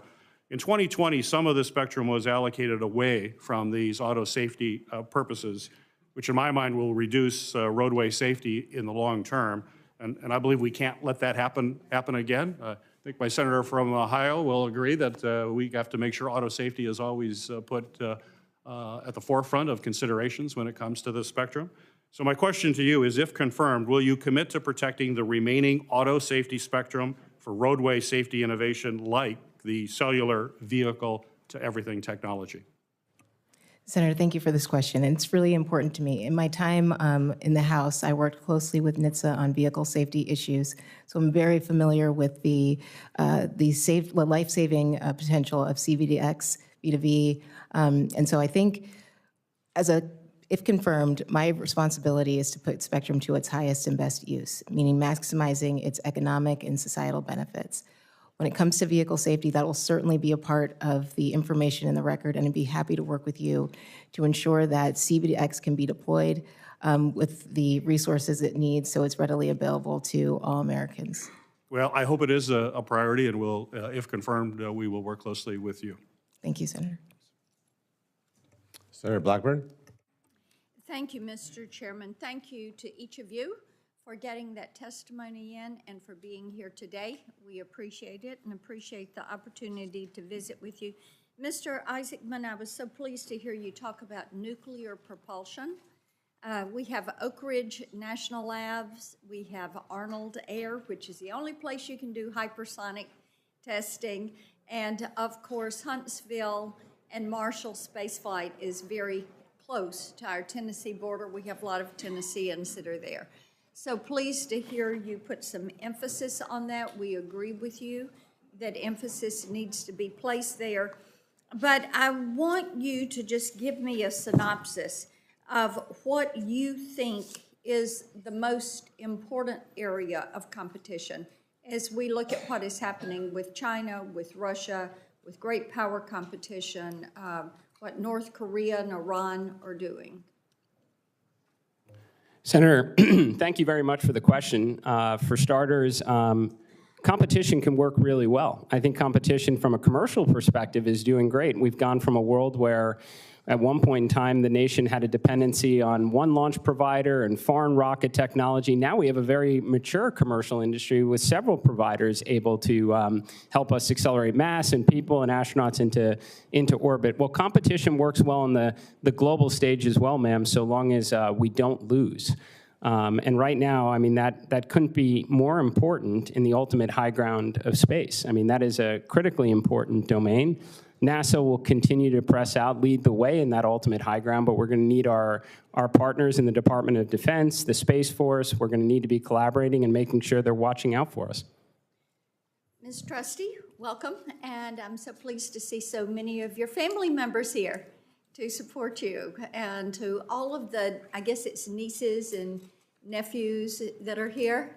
That's right, and siblings and friends. Well, just know she's really smart, and she's working hard. Okay, we talked a little bit about spectrum, and as you know, it concerns me that 60% of our mid-band spectrum is held by federal agencies. Much of that is sitting fallow, is not being used. We cannot afford that.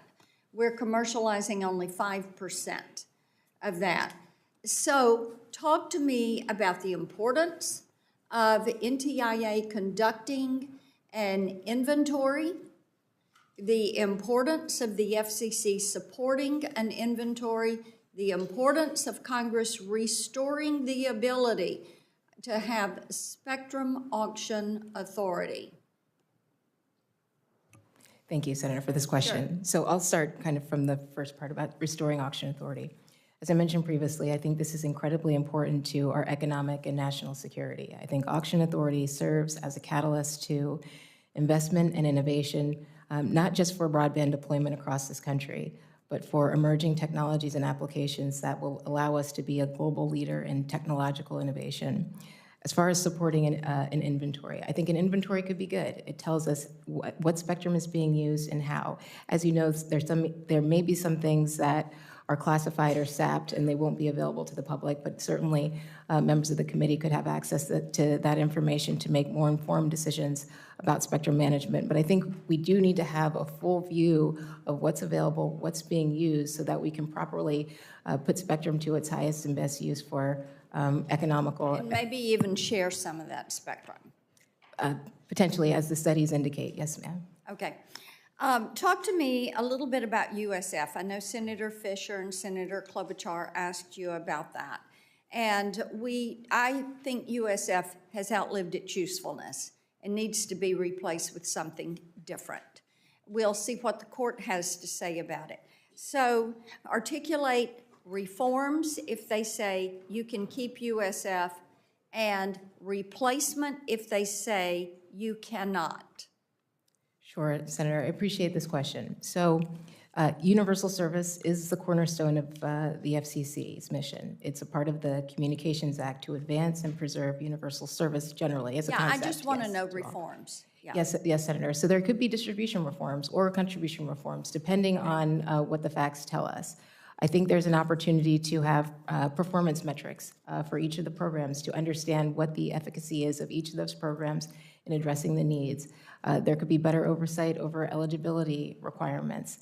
There could also be better oversight over participating providers' compliance with those programs to ensure that those dollars are being targeted to those who need them. Excellent. Thank you so much. Thank you, Mr. Chairman. I'm going to send you one question on payola.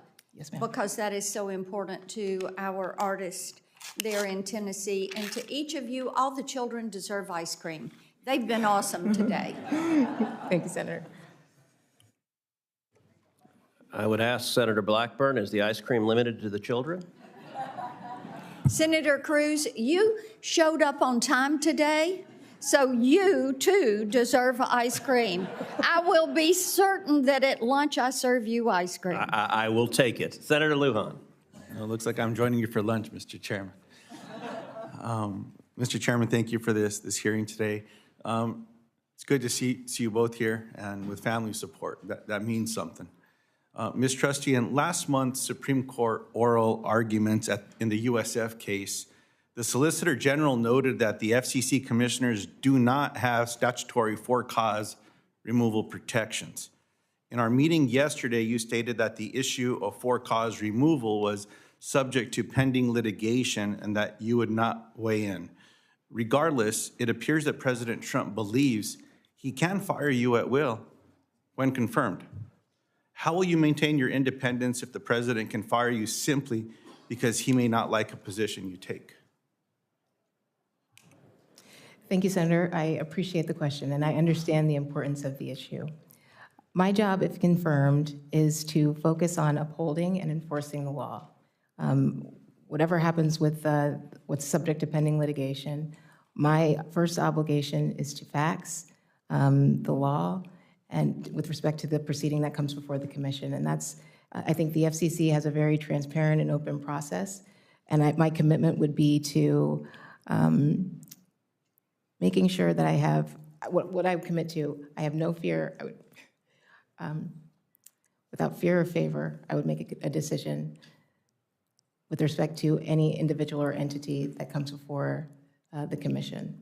I appreciate that. Yesterday when we spoke, I shared with you as a former utility commissioner and the importance of the training I received as an administrative law judge. And while we may be able to gather information elsewhere, it's the importance of the record. the decisions that will be made that are in front of you will be based on the record that is established. Is that something you agree with? Yes, Senator. I appreciate that. Ms. Trusty, as I shared with you yesterday, I've also been very disturbed by the actions taken by Chair Carr to investigate broadcast companies for their editorial decision-making. In January, Chair Carr reinstated complaints against ABC regarding its moderation of the debate between Trump and Harris. Trump complained that the debate was, quote, rigged, and stated, quote, they ought to take away their license for the way they did that. Do you think it's appropriate for the president to call for the revocation of broadcast licenses? So, Senator, I think President Trump has First Amendment rights to express his views. My responsibility, if confirmed, is to focus on the facts, FCC precedent, and the law in carrying out whatever the decision-making process is for proceeding before the commission. As part of that, in March of 2025, Chair Carr gave an interview to Bloomberg News in which he said, any business that are looking for FCC approval, I would encourage them to get busy ending any sort of their invidious forms of DEI discrimination. In addition, Chair Carr said that CBS's editorial decision regarding an interview with Vice President Harris would factor into the review. My question to you is, do you think it's appropriate to consider a broadcaster's editorial decisions when reviewing a merger? So, Senator, with respect to mergers or transactions, I would look at them through the lens of what advances the public interest. As you know, these are very fact-specific cases that require a thoughtful and thorough review of information in the record, and I would be guided by the statute. Let me ask the question very clearly. Do you believe that the FCC should be weaponized against media organizations? No, Senator. I appreciate that very much. Now, Mr. Isaacman, I have many questions for you. I want to be, I'm always aware of my members, my colleagues' time as well. I'm going to submit your questions to the record. Ms. Trusty, I just want to conclude by sharing with you that you have an ethical record. You have a strong reputation on Capitol Hill. Protect it. You have a bright future. We need good Democrats, good Republicans. I don't agree with all your positions. I don't agree with all my Democratic colleagues' positions. But the FCC should be a strong, independent body. We need good people there, and I appreciate you being here today. I yield back. Mr. Chairman, if I could, before we continue, for the record, Senator Fetterman would like to be recorded as an aye by proxy on the Roth nomination. Without objection, the record will be corrected to so reflect. Senator Sullivan. Thank you, Mr. Chairman, and to our nominees, congratulations, and thank you for willing to serve your country and your families. Great to see so many families here. Ms. Trusty, I want to make sure I get your commitment off the bat to come to Alaska, see the many challenges we have in Alaska. You can bring your whole family. We can do it during the summer. Go fishing, but I need you to get out to my state and see the challenges, particularly as it relates to communications, broadband, internet connectivity. You know, people talk about rural, and then there's Alaska, which is just way more rural than everywhere else. Can I get your commitment to do that? Absolutely, Senator. And you know, when the FCC commissioners do that, they've all come to our state. They realize that in terms of the FCC, there's really the need for importance on embracing flexible policies as it relates to Alaska. The FCC came up with the Alaska Plan, as I'm sure you're aware of, and then they've now referred to that as the FCC's Alaska Connect Fund.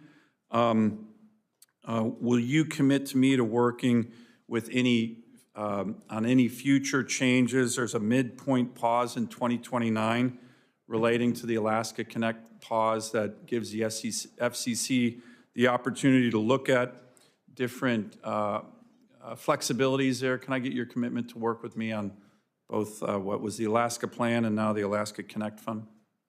Yes, Senator, I'd be happy to. That has strong bipartisan support over the last several years in the FCC. Pretty much all the commissioners have supported it. Can I get your commitment on that? Yes, Senator. Great. I'm going to ask you a question for the record on media ownership that I'd like your response on. Mr. Isaacman, have you seen the movie The Martian? I have, Senator. Okay, I have well, my daughters are older now, but when I took them to see that, they were very inspired. And you kind of have the Hollywood version, the live version right here with all these smart, good-looking astronauts in our hearing room today.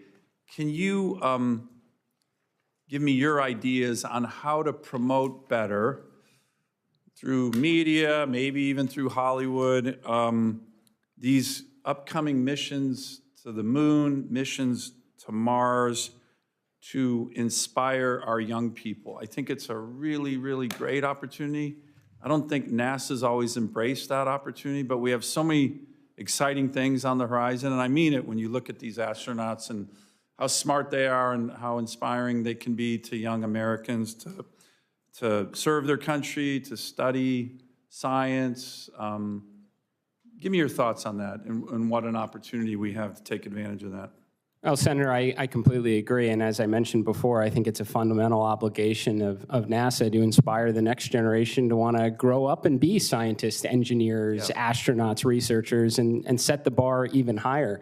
And I do believe the first step on that journey is to execute on the mission. I mean, nothing's going to create more future scientists and engineers than seeing American astronauts on the moon, American astronauts on the Mars, in line with President Trump's vision, planting the stars and stripes on Mars. So I do think that is a fundamental obligation. I think that NASA right now, we could do a better job, if confirmed, on emphasizing quality content over quantity. There's, I think, about 300 different NASA social channels. They're awesome. They put a lot of good things out. I think we can narrow that down and make sure we're capturing the really inspirational footage, what everybody wants to see that inspires them to grow up and want to reach even higher. Good. I think you'll have strong bipartisan support for doing that. I also want to get your commitment, if confirmed, to come to Alaska. Senator, as a pilot, I've been fortunate to fly around Alaska quite a bit, and I would point out on aircraft that rolled off assembly lines in Wichita. I know Senator Moran would like to hear that. I'm looking forward to returning. Good, because as you know, and you've helped pioneer commercial space flight, you know better than most that the future of space access isn't just Cape Canaveral or Vandenberg. It is increasingly spread across our entire country, including places like Alaska.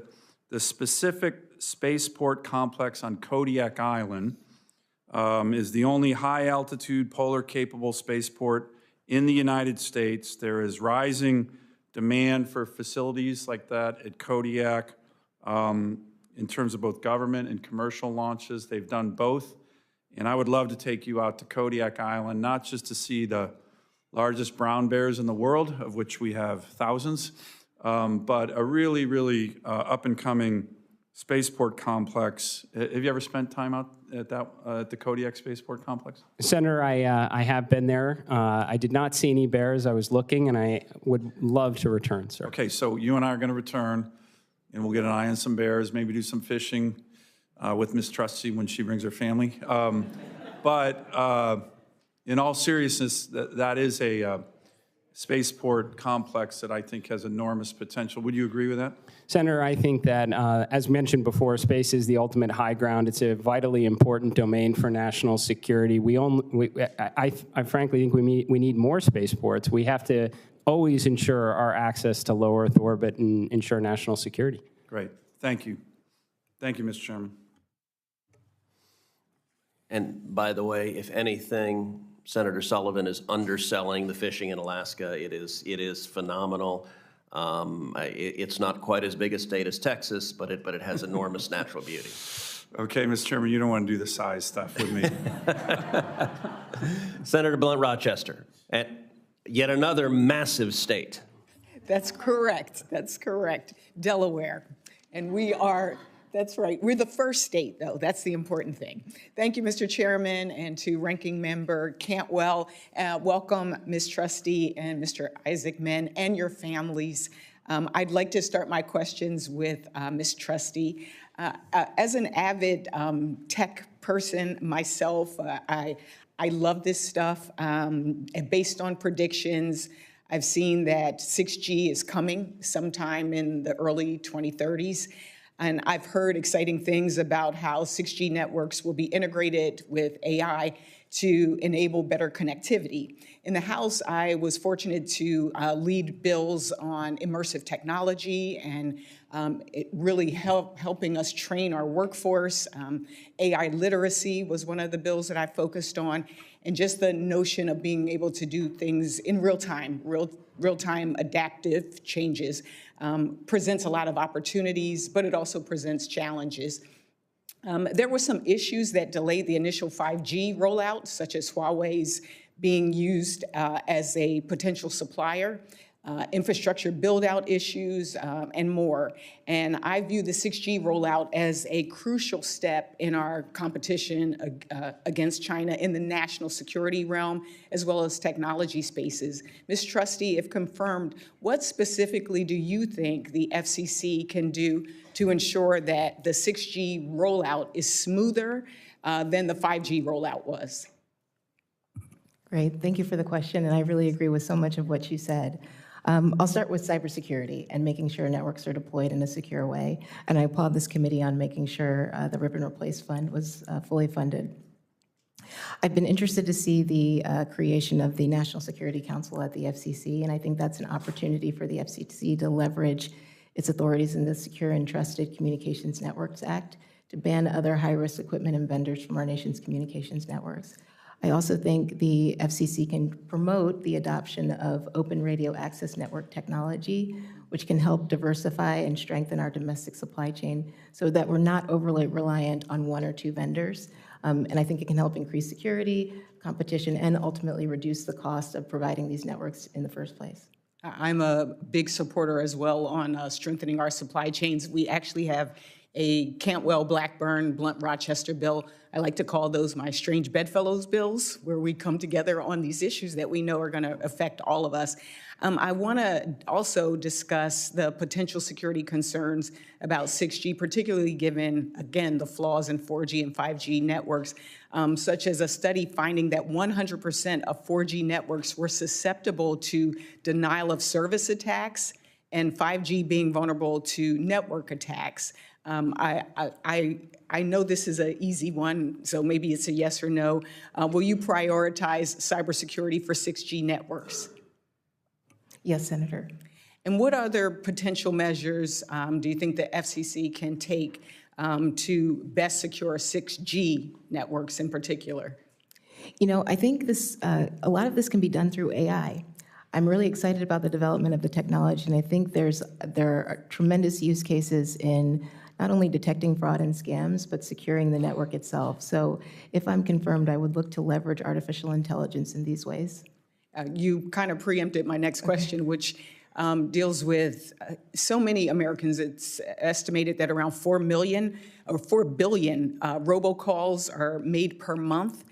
In fact, Delaware, while we're the first state, I don't like the fact that we're the first state in robocall complaints. I think I've probably received 4 of them while I was sitting here. And there's now this AI-powered grandparent scams. Back when I was in the House, as I mentioned some of the legislation I introduced, but we had one on the Fraud and Scam Reduction Act to help tackle scams that target seniors. And I encouraged the FCC, I'm encouraged that they now cover AI voice calls under the TCPA. And last year, now Chair Carr supported requiring callers to disclose upfront to consumers when they receive an AI-generated call. Do you support requiring callers to disclose to consumers when it's an AI-generated call? I certainly think that can be helpful in protecting consumers from illegal robocallers, Senator. And I will say consumer protection is one of the areas that we are very much focused on. Should you be confirmed, would like to continue to work with you on that. And Mr. Isaacman, we had a very good conversation as well. I will be submitting questions for the record because I respect the chairman's time. So I yield back. Thank you. Senator Young. Well, thank you both for being here today. Mr. Isaacman, the U.S. economy, national defense, infrastructure, they all rely on satellites extensively these days for GPS, for weather, for communications purposes, for surveillance, and much more. So a collision or a loss of key satellites could result in even in catastrophic national security and economic costs. As you know, the TRACS system, Traffic Coordination System for Space, was launched in 2024. It's being developed to provide situational awareness data across civil, military, and commercial sectors. Mr. Isaacman, if confirmed, how would you ensure that NASA coordinates with Department of Commerce and DoD on space situational awareness and space traffic management efforts? Senator, thank you very much for the question. This is a subject that I'm pretty passionate about. My 2 missions to space, the #1 risk we faced was from orbital debris. For starters, I think NASA absolutely will play a role as this new frontier continues to open, and ideally we have lots of space stations and lots of activity and a great flourishing economic environment in space. I believe all of the information that we can gather from our assets on space debris should be funneled into a single mission control that has the ultimate situational awareness. But I have to say also the biggest threat, Senator, is what we can't track. What is so tiny, the millimeter-sized objects at orbital velocity that can shred a satellite or a spacecraft. And in that respect, we have to stop adding to the problem. The United States is very good at not adding to the problem. I can't say that's the same for some of our geopolitical rivals, sir. Maybe you could speak with a little more specificity about the gravity of the problem. Paint the picture for those who might be watching these proceedings about how extensive this challenge has become, and I'll just let you take it from there. Senator, absolutely. A lot of people think of whether it's a discarded second stage in orbit or a defunct satellite as the problem. We know where they are, and we can have trajectories that avoid them. The issue is the speck of paint that falls off that satellite that's now traveling at 17,500 miles an hour and can collide with another object going 17,500 miles an hour. I had an opportunity to visit the NASA facility, the White Sands Missile Range, and see what a 1 and 2 millimeter piece of aluminum does at near orbital velocities, and I can tell you what it penetrates through is it's eye-opening to say the least. It is an issue. We certainly need to do all we can to avoid any sort of kinetic conflict in low Earth orbit, to stop adding to the problem. And again, I think the United States does a fantastic job at doing this. We need to work really hard to make sure others, maybe less responsible actors, don't add to the problem. Well, I'd like to work with you on this challenge, should you be confirmed, as I believe you will be. So clearly you're conversant in it, and it sounds like you'll be prioritizing this. Ms. Trusty, the FCC's International Bureau Telecom and Analysis Division, TAD, issues licenses to own and operate submarine cables and associated landing stations in the United States. Commercial undersea telecom cables carry approximately 99% of transoceanic digital communication, serving as a physical backbone for our internet.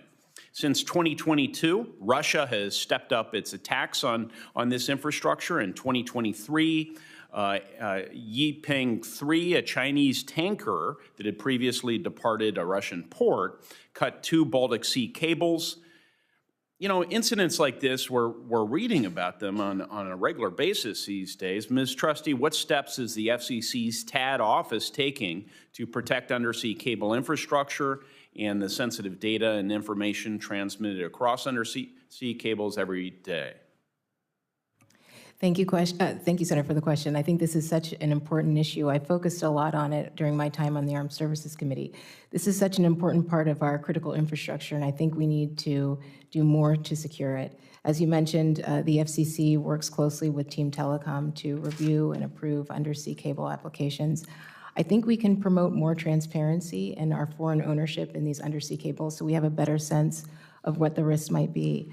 I also think we should try to promote more U.S.-led undersea cable projects so that we can eliminate the risks entirely. In addition to that, I think exploring the diversification of undersea cable routes to ensure that there's no single point of failure to the extent an undersea cable is disrupted.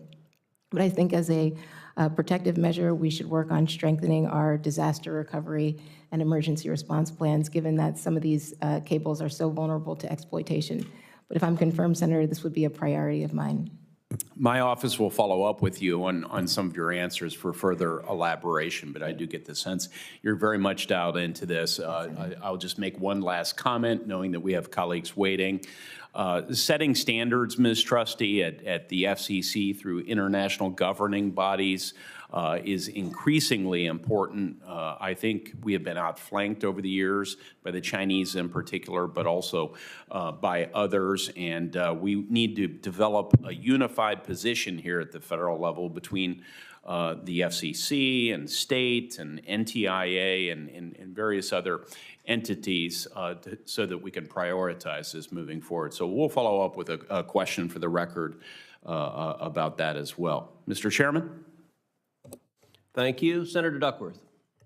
Thank you, Mr. Chairman. As ranking member of the Aviation and Space Subcommittee, I am looking forward to getting a bipartisan NASA reauthorization done to make sure that NASA is able to execute its mission with a consistent vision and congressional support, free of undue influence from any temporary government employees. According to the Global Counter Space Capabilities Report published this month, the PRC is rapidly advancing a broad spectrum of counter space capabilities as part of a sustained push to secure military power in orbit and expand their presence in space. The PRC has also started building its second satellite internet constellation in lower Earth orbit and has committed to continued human presence in LEO at its Tiangong space station. More than ever, NASA's missions need to be consistent and laser focused and avoid major subversions of mission priorities and diversion of funds, not only for our global space leadership, but also for national security. I'm going to, Mr. Isaacman, ask you a couple of yes/no questions, but first I just want to say that a sustained human presence in low Earth orbit is crucial for advancing scientific research, testing technologies for future deep space missions, and fostering a thriving economy and global leadership, as LEO serves as a unique environment for research, development, and training due to its microgravity environment.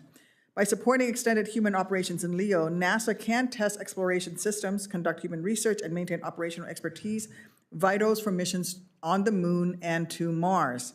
These are not things that can be done by machine alone, and a gap in our human presence in LEO will likely result in ceding our leadership to the PRC. Mr. Isaacman, do you support maintaining continuous human presence in low Earth orbit? I do, Senator. I think if reusability has given us anything, it's a very affordable path to send American astronauts to and from low Earth orbit. Thank you. Elon Musk has suggested that the International Space Station's strategic value has run its course and should be deorbited as soon as possible to focus on a mission to Mars. For the last 20, and that's a quote, he said, as soon as possible. For the last 26 years, the strategic value of the International Space Station has been invaluable, serving as a beacon of the United States' global leadership and a symbol of what we can accomplish through international cooperation.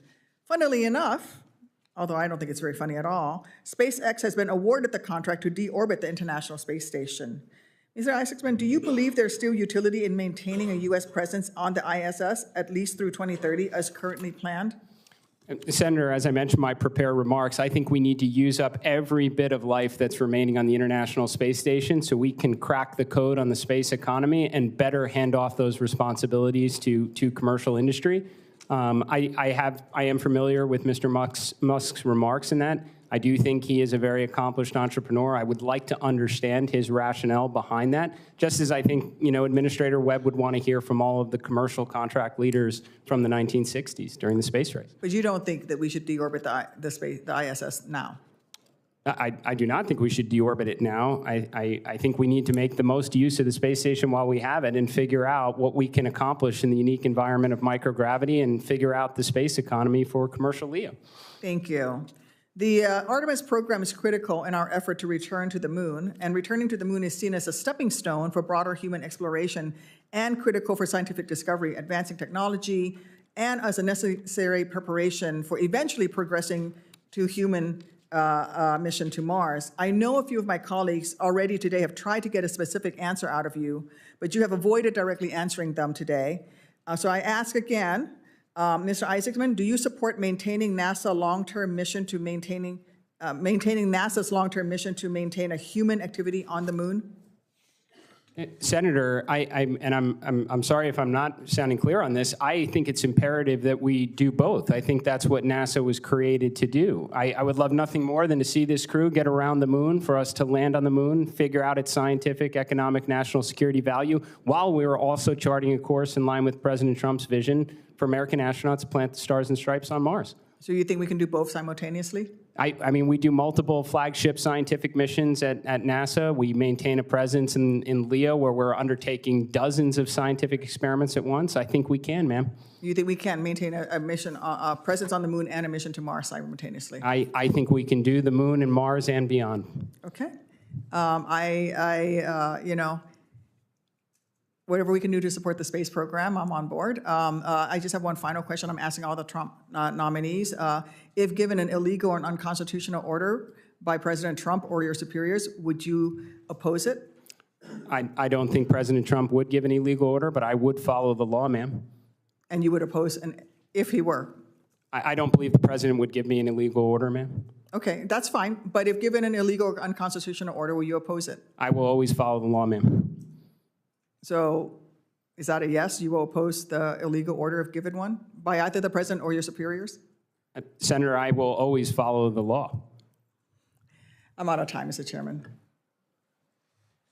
Senator Moreno. I'll start with you, Mrs. Trusty. Thank you so much for taking the time in my office. We did not know each other before meeting with you. Your parents are beaming with pride, which I love to see, with good reason. You're somebody who has an incredibly great temperament, incredible intellect, and I can't think of somebody more qualified to do your job, honestly. The one question I have for you is, there's a scourge of robocalls, creates enormous amounts of scammers.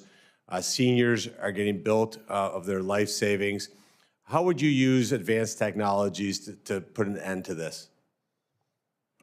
Thank you, Senator. I really appreciate this question because you're right. I worry about the susceptibility of our youth and seniors to robocall scams, and I really worry about how illegal robocallers, as we just discussed, are leveraging artificial intelligence to get around call authentication measures. So I think generally the FCC could benefit from stronger enforcement authorities and penalties to go after illegal robocallers.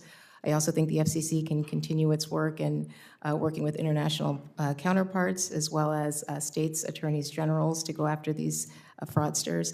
But I think we need to discuss more proactive call blocking measures so that these calls never reach the end user. So again, I think artificial intelligence is the key here. Well, thank you, and I can't wait to have you in that agency taking care of it, and I'm sure you will. And again, thank you for serving this country. Thank you, sir. Mr. Isaacson, I'm sure with your deep intellect that you know that the Aircraft Engine Research Laboratory in Cleveland, Ohio, was created 17 years before NASA was created. And there's a sign when you drive into the center that says, "For the benefit of all." What does that mean to you? Well, Senator, I do believe that NASA's mission is to undertake the near impossible, to solve the most demanding, complex engineering challenges, to bring commercial industry, so commercial industry can follow, and to bring the rest of the world along the way. And that's something that I'm sure you have a passion, a deep passion to make sure that we are always the leaders. Is that correct?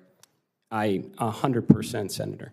And just for the record, could you give me a sense of the scale of difficulty it was for you as a kid, if I can say that, as a teenager, to create a company that would become as successful as yours? Give me the scale of difficulty and kind of give me the one example of like a deep challenge you faced making that happen that you thought maybe was impossible.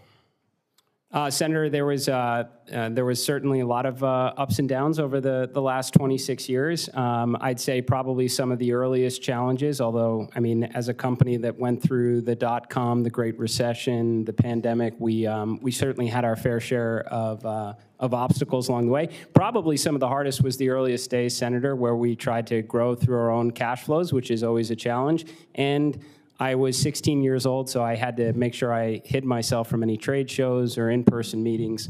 Occasionally, someone would show up at the house for a meeting, and my father fortunately took that for me. It's always hard to meet underachievers. So congratulations on that. How will you use that skill set at a complex organization like NASA?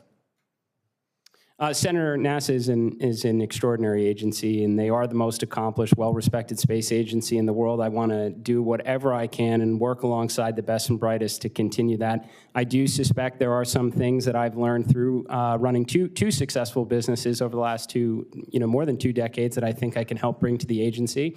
I would love to roll up my sleeves, figure out what are the challenges we have from a program management perspective that are causing everything to take longer than it should and cost more than it should.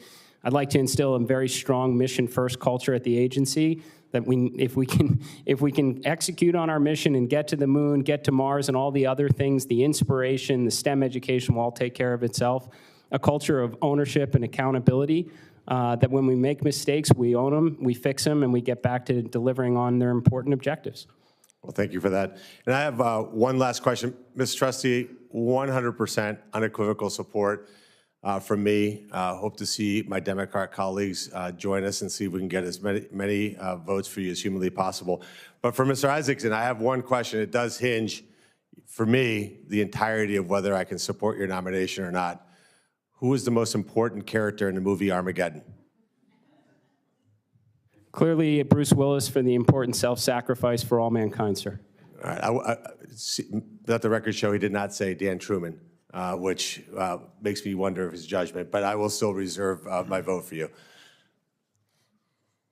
Thank you, Senator Moreno. I would note that when you were describing the motto for the benefit of all in the facility in Ohio, I thought you were going to reference the phrase "to serve man," the classic Twilight Zone episode that ends with "It's a cookbook! It's a cookbook!"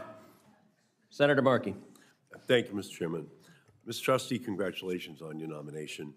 As you know, I authored the E-Rate E for Education program in the House of Representatives as part of the Telecommunications Act of 1996, because I believe then and I believe now that access to education shouldn't depend on your zip code.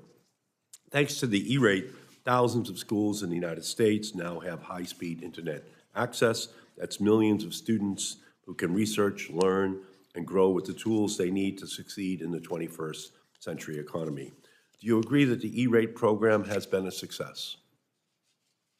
Senator, thank you. Yes, I agree that E-Rate has been an important part of making sure students are connected across the country. Student education has changed a lot since I created the E-Rate program nearly 30 years ago. Today, learning often extends outside the schoolhouse, putting many low-income and rural students who lack internet access at home at a serious disadvantage. Do you agree that having access to high-speed broadband at home is important for students and educators in our modern educational environment? Certainly, Senator, I think having access to broadband at home, at school, everywhere across the country is important. And do you agree that a predictable funding source for E-Rate is critical for schools and libraries to stay connected? Yes, Senator, the Communications Act requires a specific, predictable, and sufficient funding source for universal service. Thank you. Now, let's turn to a different issue. Over the past few months, Chairman Carr has taken a series of steps to attack broadcasters over their news programming. He pressured CBS to release a transcript of an interview with Vice President Harris that supposedly contained evidence of deceptive editing. When the transcript clearly refuted that allegation, Chairman Carr still opened a docket to accept public comments on it. He's taken similarly baseless steps against ABC and NBC, and he opened an investigation into the underwriting practices of public broadcasters without citing any evidence of wrongdoing. Taken together, these actions indicate a chairman intent on weaponizing the FCC's legal authorities for ideological and partisan purposes. Ms. Trusty, I understand you cannot comment on open proceedings, so I will ask generally, do you agree that the FCC should not open or conduct investigations for political purposes? Yes, Senator, I agree with that. If asked to vote on an investigation or enforcement matter that violates the First Amendment, will you vote against that matter? So, Senator, I don't want to speculate on something that hasn't happened yet, but what I can tell you is... If it's a violation of the First Amendment, will you vote against it? What I can tell you is I firmly believe in the First Amendment. I believe, and I won't do anything to violate it. Okay, but that's what I wanted to hear. And I'm glad to hear that you will take that position, and I'm going to be closely monitoring the Commission's work to ensure that it complies with the First Amendment. Thank you. Mr. Isaacman, you have deep personal and financial ties to Elon Musk. You have invested tens of millions of dollars in SpaceX. You have paid millions of dollars to SpaceX for 2 private space flights. Your payments company, Shift4, has an ongoing, quotes, global strategic partnership with Starlink worth millions each year. And according to a recent Wall Street Journal report, Musk personally asked you to lead NASA. Given SpaceX's significant interest before NASA, you can understand why the public would be concerned about conflicts of interest here. So let's try to set a few things straight. I understand that you met with Elon Musk at Mar-a-Lago in late 2024. Is that correct? No, Senator. I was in Mar-a-Lago to be interviewed by the President of the United States. So you did not meet with Elon Musk at Mar-a-Lago? I went to Mar-a-Lago to be interviewed by the President of the United States. I didn't ask you that. Did you meet with Elon Musk at Mar-a-Lago? I believe he was one of dozens of people that were around Mar-a-Lago at the time, Senator. So did you meet with him? I would not say we had a meeting. We probably had a conversation in passing, Senator. Okay, during that same trip, then President-elect Trump offered you the NASA administrator job. Is that correct? At the conclusion of the meeting, Senator, he did. Thank you. Was Elon Musk in your meeting when Trump offered you the NASA position at Mar-a-Lago? Senator, I was interviewed by the President of the United States. Was Elon Musk in the meeting when he offered you the job? Senator, my meeting was with the President of the United States. So Elon Musk was not in the meeting, is that what you're saying? Senator, I was being interviewed and speaking with the President of the United States. You can just say he was not in the meeting. Was he in the meeting or not in the meeting? Senator, I'm trying to be as transparent as I can. I was being interviewed by the President of the United States. It's not a difficult question. Was Elon Musk in the room when the President offered you the job? Senator, my meeting was with the President of the United States. I'm assuming that you don't want to answer the question directly because Elon Musk was in the room. I think that's the only conclusion anyone listening to this could reach, unless you want to dispel us of that notion. Senator, again, I was being interviewed by the President of the United States, and I'd also say I have no... that's not... I appreciate that. I'm just trying to determine Elon Musk's role in this, and you're not willing to be fully transparent. Have you discussed your plans for NASA with Elon Musk? I have not. So those questions obviously raise serious questions. And I want to turn to one more specific question. From monitoring sea level rise to polar ice loss to wildfires, NASA's satellites are the backbone of climate research used by scientists, policymakers, and the public across the globe. NASA's Earth Observing System collects and archives more than 147 terabytes of data each day. This data underpins climate action efforts at every level of the government, and it drives global research collaborations, and it informs life-saving disaster response. It's a public good, yet the Trump administration is seeking to undermine that. A recent investigation found that large swaths of climate data sets, visualizations, and web tools, once publicly accessible, have been altered or taken down. This unprecedented rollback of public information compromises scientific continuity and transparency at a time of accelerating climate threats and extreme weather events. If confirmed, will you commit to fully restoring and maintaining access to data, as well as resisting any political pressure to sideline climate research at NASA? Senator, I can tell you I am very passionate about the Earth Sciences Division inside of NASA, especially with respect to anything that has impact on human life and the financial repercussions for remediating things such as wildfires, landslides, flooding. Earth Sciences also plays a big role in near-Earth asteroid protection. Will you make a commitment to restore all of that information so that it's available to the public. It's vital scientific information. Senator, I have not been made aware of any information that's not being provided. I mean, I'm just not familiar with any of these changes, Senator. I'm very disappointed in your question. All this information is vital to getting the information into the hands of scientists and ultimately ordinary citizens to protect. Thank you, Senator Markey. And I appreciate your indulgence, Mr. Chairman. Mr. Isaacman, in response to Senator Duckworth, you said multiple times you will follow the law. Under every circumstance, you will follow the law. I appreciate that commitment.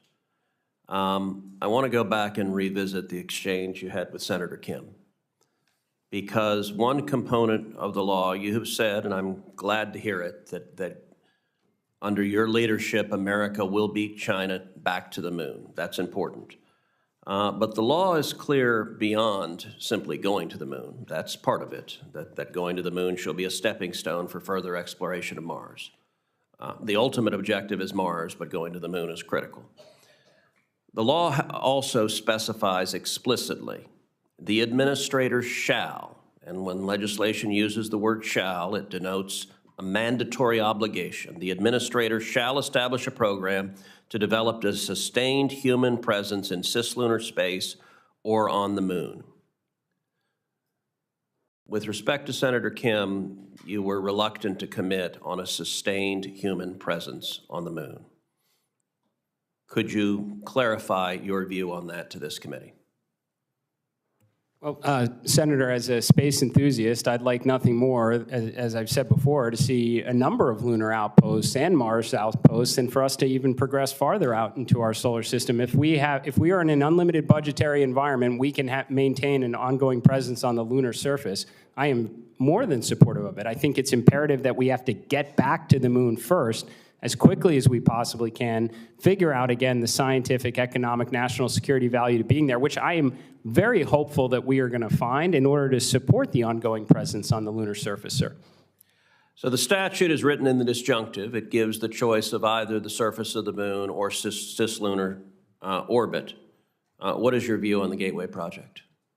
Senator, that's an area that if I'm confirmed, I would love to roll up my sleeves and get further understand what's working right, what are the opportunities the Gateway presents to us, and where are some of the challenges, because I think the Gateway is a component of many programs that are over budget and behind schedule, sir.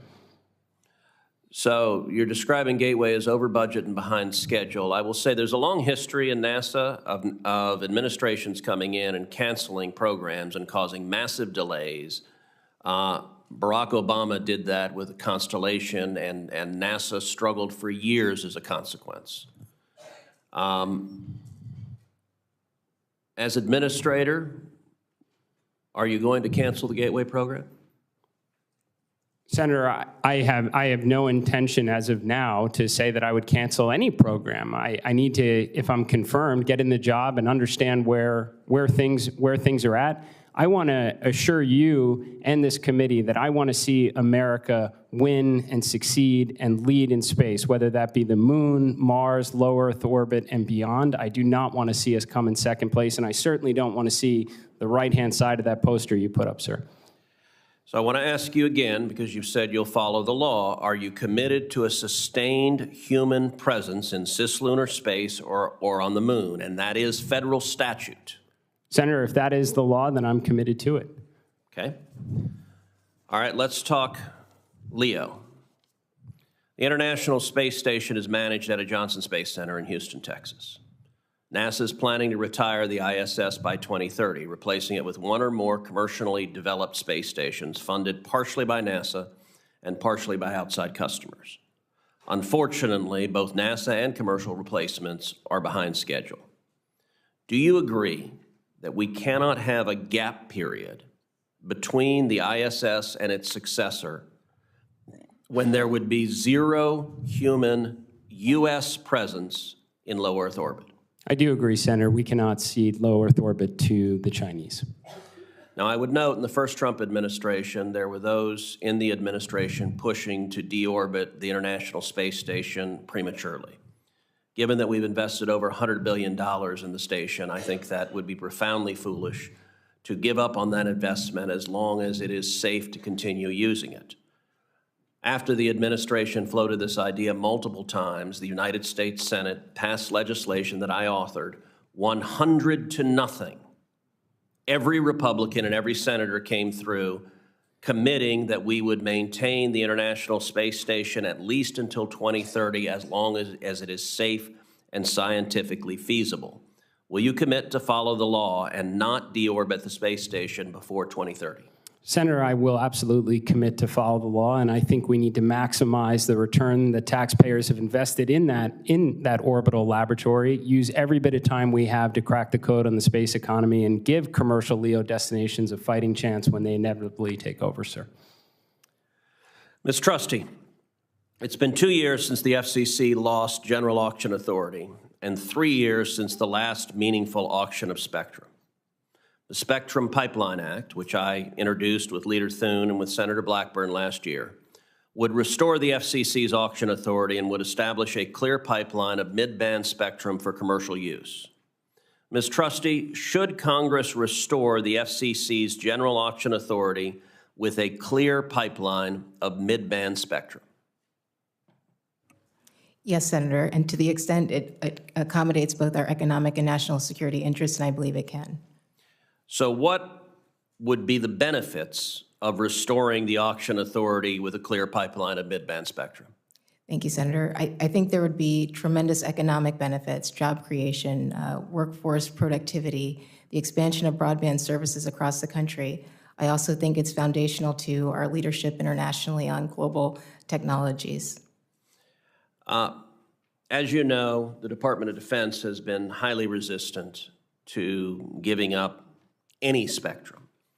And for a long time, they have given a parade of horribles as to what would occur if any spectrum moved to the commercial sector. I find that parade of horribles highly incredible and the result of bureaucratic intransigence. It's an intransigence that began when General Milley was the chairman of the Joint Chiefs, and DOD chose a strategy of absolutely resisting and refusing to work on freeing up spectrum. I recently had a classified briefing, of which you're aware, where I asked 2 questions to the senior leadership at DOD and also senior leadership of the Intelligence Committee. The first question I asked was, over 50 countries across the planet have moved substantial portions of the spectrum in question to the commercial sector, and they're being used presently for commercial purposes. Is it DOD's position that our Navy does not operate in the Pacific, that we can only defend Topeka, Kansas, and the rest of the world, our military is unable to defend the United States? You have unique expertise, having worked both on the Commerce Committee and the Senate Armed Services Committee. In your opinion, are we able to defend ourselves across the globe, even in areas where other countries have moved significant portions of spectrum to be available for the commercial sector? Senator, I appreciate this question. So I'll say I'm not privy to all of DOD's spectrum assets and capabilities, but I do think there's an opportunity to move forward on spectrum policy that protects both our national security and advances our economic interests. And I think what that really requires is, like you said, having classified briefings or briefings in the public where multiple stakeholder perspectives are represented to challenge positions on various matters. I think it promotes transparency and it ensures, I think, there's more cohesion on spectrum matters going forward. The second question that I asked DOD that they had a totally insufficient answer to was, what would be the national security consequences, and I would add the economic security consequences, if America loses the race for 6G and the global telecom architecture is built by Huawei and controlled by the Chinese communists, and every active duty serviceman and woman who has their own cell phone is now communicating over Chinese telecom infrastructure. In your judgment, what would be the economic interest and the national security interest if that occurred, if we lose the race to 6G? Senator, I hope we could all agree that it would be devastating to our economic and national security interests if we had to be reliant on Chinese technologies. Senator Cantwell. Thank you, Mr. Chairman. Glad I made it back. Ms. Trusty, you both I look like did you're filibuster a little bit Thank for you, you. thank you, thank you. I wanted to go back to that virtual multi-channel video programming distribution issue at the FCC. I want to understand whether you think the FCC should re-examine and negotiate with online platforms that carriage of local news content. I'm concerned that these large platforms, because of the way things have evolved with the affiliates kind of leaving the broadcasters to themselves, and yet they could have some ability. Right now, I believe local broadcasting is holding us together in a lot of ways. It's a trusted source of content that people believe in. They believe their local news organization. They think that model probably wouldn't exist if the community didn't believe in the product. And so we don't want to lose that. But as the digital age continues to evolve and these products and services continue to evolve, like YouTube now being a dominant content distributor, then the ability to negotiate directly with them is a big revenue opportunity, if you will. So how do you look at that issue? Do you think that this should be looked at by the FCC and help level the playing field for local journalism? Senator, I do. So, to your point about localism, I think it's extremely important. Broadcasters provide vital news and information about social and cultural events, educational programming, and information in disasters. And I think it's incumbent upon the FCC to work with Congress to ensure we have a modern regulatory framework that reflects the realities of today's media marketplace, that enables broadcasters to better compete against technology companies for viewers, for ad revenues, for programming, all things that they can generate resources by to reinvest into their news gathering operations and increase the availability of local news. Okay. And what do you think the best way for, I think they opened that case many years ago and then closed, then haven't reopened it, or actually, technically, I'm not sure about that. You probably know the answer. It's probably like in quasi-land where you could just easily reopen it. Is that right? Well, I think it's still open before the commission. I'm happy to take a look at it if confirmed. I know that it's been a question on your mind for the past couple of FCC nominations hearings, but I think it's an important issue, Senator. I'm happy to take a look at it and ask the questions. Right, but you think it should be re-looked at? Is that? I'm certainly happy to take a look at it. Yeah. Okay. And then I can't even. Okay. I'm sure you believe in the First Amendment. I'm sure you believe in not weaponizing. Making sure that we have a free press. Back to this broadband issue, as we've continued to allocate resources and look to the FCC, what do you think the best thing the FCC could do now to put more clarity behind the shortfall in broadband inequities? So I think when we talk about broadband inequities, I think about affordability and adoption. And so with respect to affordability, I think we can promote more competition, embrace more technologies. I think when you have more choice in the marketplace, that helps to reduce the cost of the service. I also think we can focus on removing regulatory barriers that might impede broadband deployment or raise the cost of broadband deployment. If those regulatory barriers are out of the way, I also think that can reduce costs for consumers. Of course, we have the Lifeline program as well. So as the committee is looking at potential reforms to USF, perhaps there's an opportunity to make adjustments to better target those services to communities in need. I'd also speak to digital literacy programs. I know that the private industry, public interest groups have programs of that sort to help people understand how to maximize the benefit of this technology in their lives. But what about the mapping? Of course. I mean, I think we might probably even shared with you that Microsoft data that they came up with, which can tell you by household who doesn't have broadband.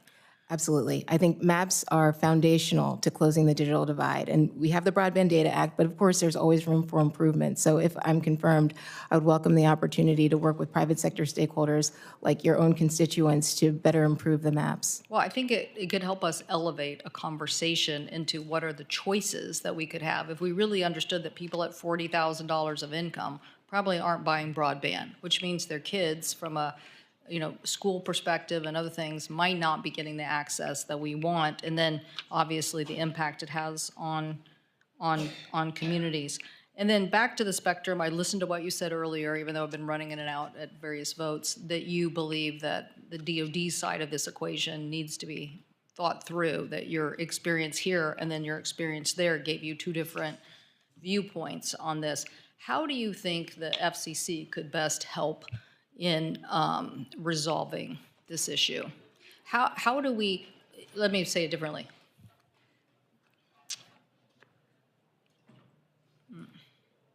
10 or 15 years ago, we probably would have said the FCC is the undisputed scientific leader. You would go to your scientist and you would say, this is what they say about interference, right? But now the world's changed, and we have so much more on the technology front. And now we have agencies disputing each other, right? DoD and FAA, or various things. How do you think you can reassert the FCC's scientific leadership on this issue when so much of the conversation ends up having, downstairs in a secure briefing room? Sure, I appreciate this question. I think this is probably the heart of the issue, that engineers don't agree on interference metrics, among other things. So this is where I think the FCC NTIA MOU, Memorandum of Understanding, could probably come into play. The one that they just did? Or you mean a new one? Maybe a new one that's updated and reflects some of these other considerations. Maybe we have to hire more engineers and technical people to help address this issue who have experience in both camps as well. So those are potentially some ideas to address this. And then what about the secure nature of this? I'm pretty sure, Mr. Isaacman, it is interesting you're here together. It's made it harder for all of us because there's ample questions to ask both of you. But you are an intersection of a very big, important, what is not just a communication system, but is a vulnerability for national security if we don't get it right. And so I think Mr. Isaacman can tell you how broad he thinks this is going to go in the future, the constellations, not just the LEOs that he's talking about, but how much more of this communication is going to happen through the satellite system and why we have to have this layer of security. But do you have ideas that you think the FCC could do in listening more to the a framework by which the private sector and agencies could have more conversations about what the future looks like and thereby, find some more common ground? So I think this goes back to a conversation we had a little bit earlier about folks having clearances, because much of this information is classified or in a special access program, and it's very sensitive. And so, I know that some people in the industry do have clearances, but to the extent we can bring those folks into the same room with federal agencies to have these robust conversations about what the needs and interests are, what the objectives are, to try to find a common ground, I think that's the most important thing here. I didn't mean to engage you on this, but Mr. Isaacman, do you understand my point that there's so much yet to still happen here? That how do we get the dialogue towards the advancements that could happen when basically everybody needs a national security clearance, and yet at the same time give people an understanding of where we could come together? Ms. Trusty, you do support the effort, the NTIA's report that DoD and NTIA should look at dynamic spectrum sharing. You do support that? Yes, I think we should be investing in dynamic spectrum sharing technologies. Okay. Mr. Isaacman, any thoughts here? Senator, I wouldn't want to encroach on my nominees' clear command over the spectrum here. I would say, at least through the lens of NASA, I'm excited about what commercial industry is working on in terms of next generation technology. My most recent mission to space, we tested out sending an awful lot of data securely over a laser link, a beam of light. I think that's a great way, at least from NASA's perspective, to not add to the demand problem with respect to the spectrum. Mm-hmm. Well, I do think this will be one of the big challenges we face is how do we, if we want this leadership position, how do we think ahead? How do we get this conversation with the private sector who's really doing a lot of that thinking, but also get the DoD part of it and then get the dynamic spectrum part of it done correctly. Okay, well, thank you both very much. Mr. Isaacman and Ms. Trusty, I'm going to ask you a final question required of all nominees. If confirmed, do you pledge to work collaboratively with this committee to provide thorough and timely responses to the committee's request and appear before the committee when requested? Yes, Senator. I do, Senator. Thank you. I have letters of support from various organizations for Mr. Isaacman and Ms. Trusty's nomination that I would ask unanimous consent to be inserted into the record. So without objection, so ordered. Senators will have until the close of business Friday, April 11th to submit questions for the record. These nominees will have until the close of business Tuesday, April 15th to respond to these questions. I thank Senator Cruz for allowing me to come back and ask these questions. That concludes our hearing today. The committee stands adjourned.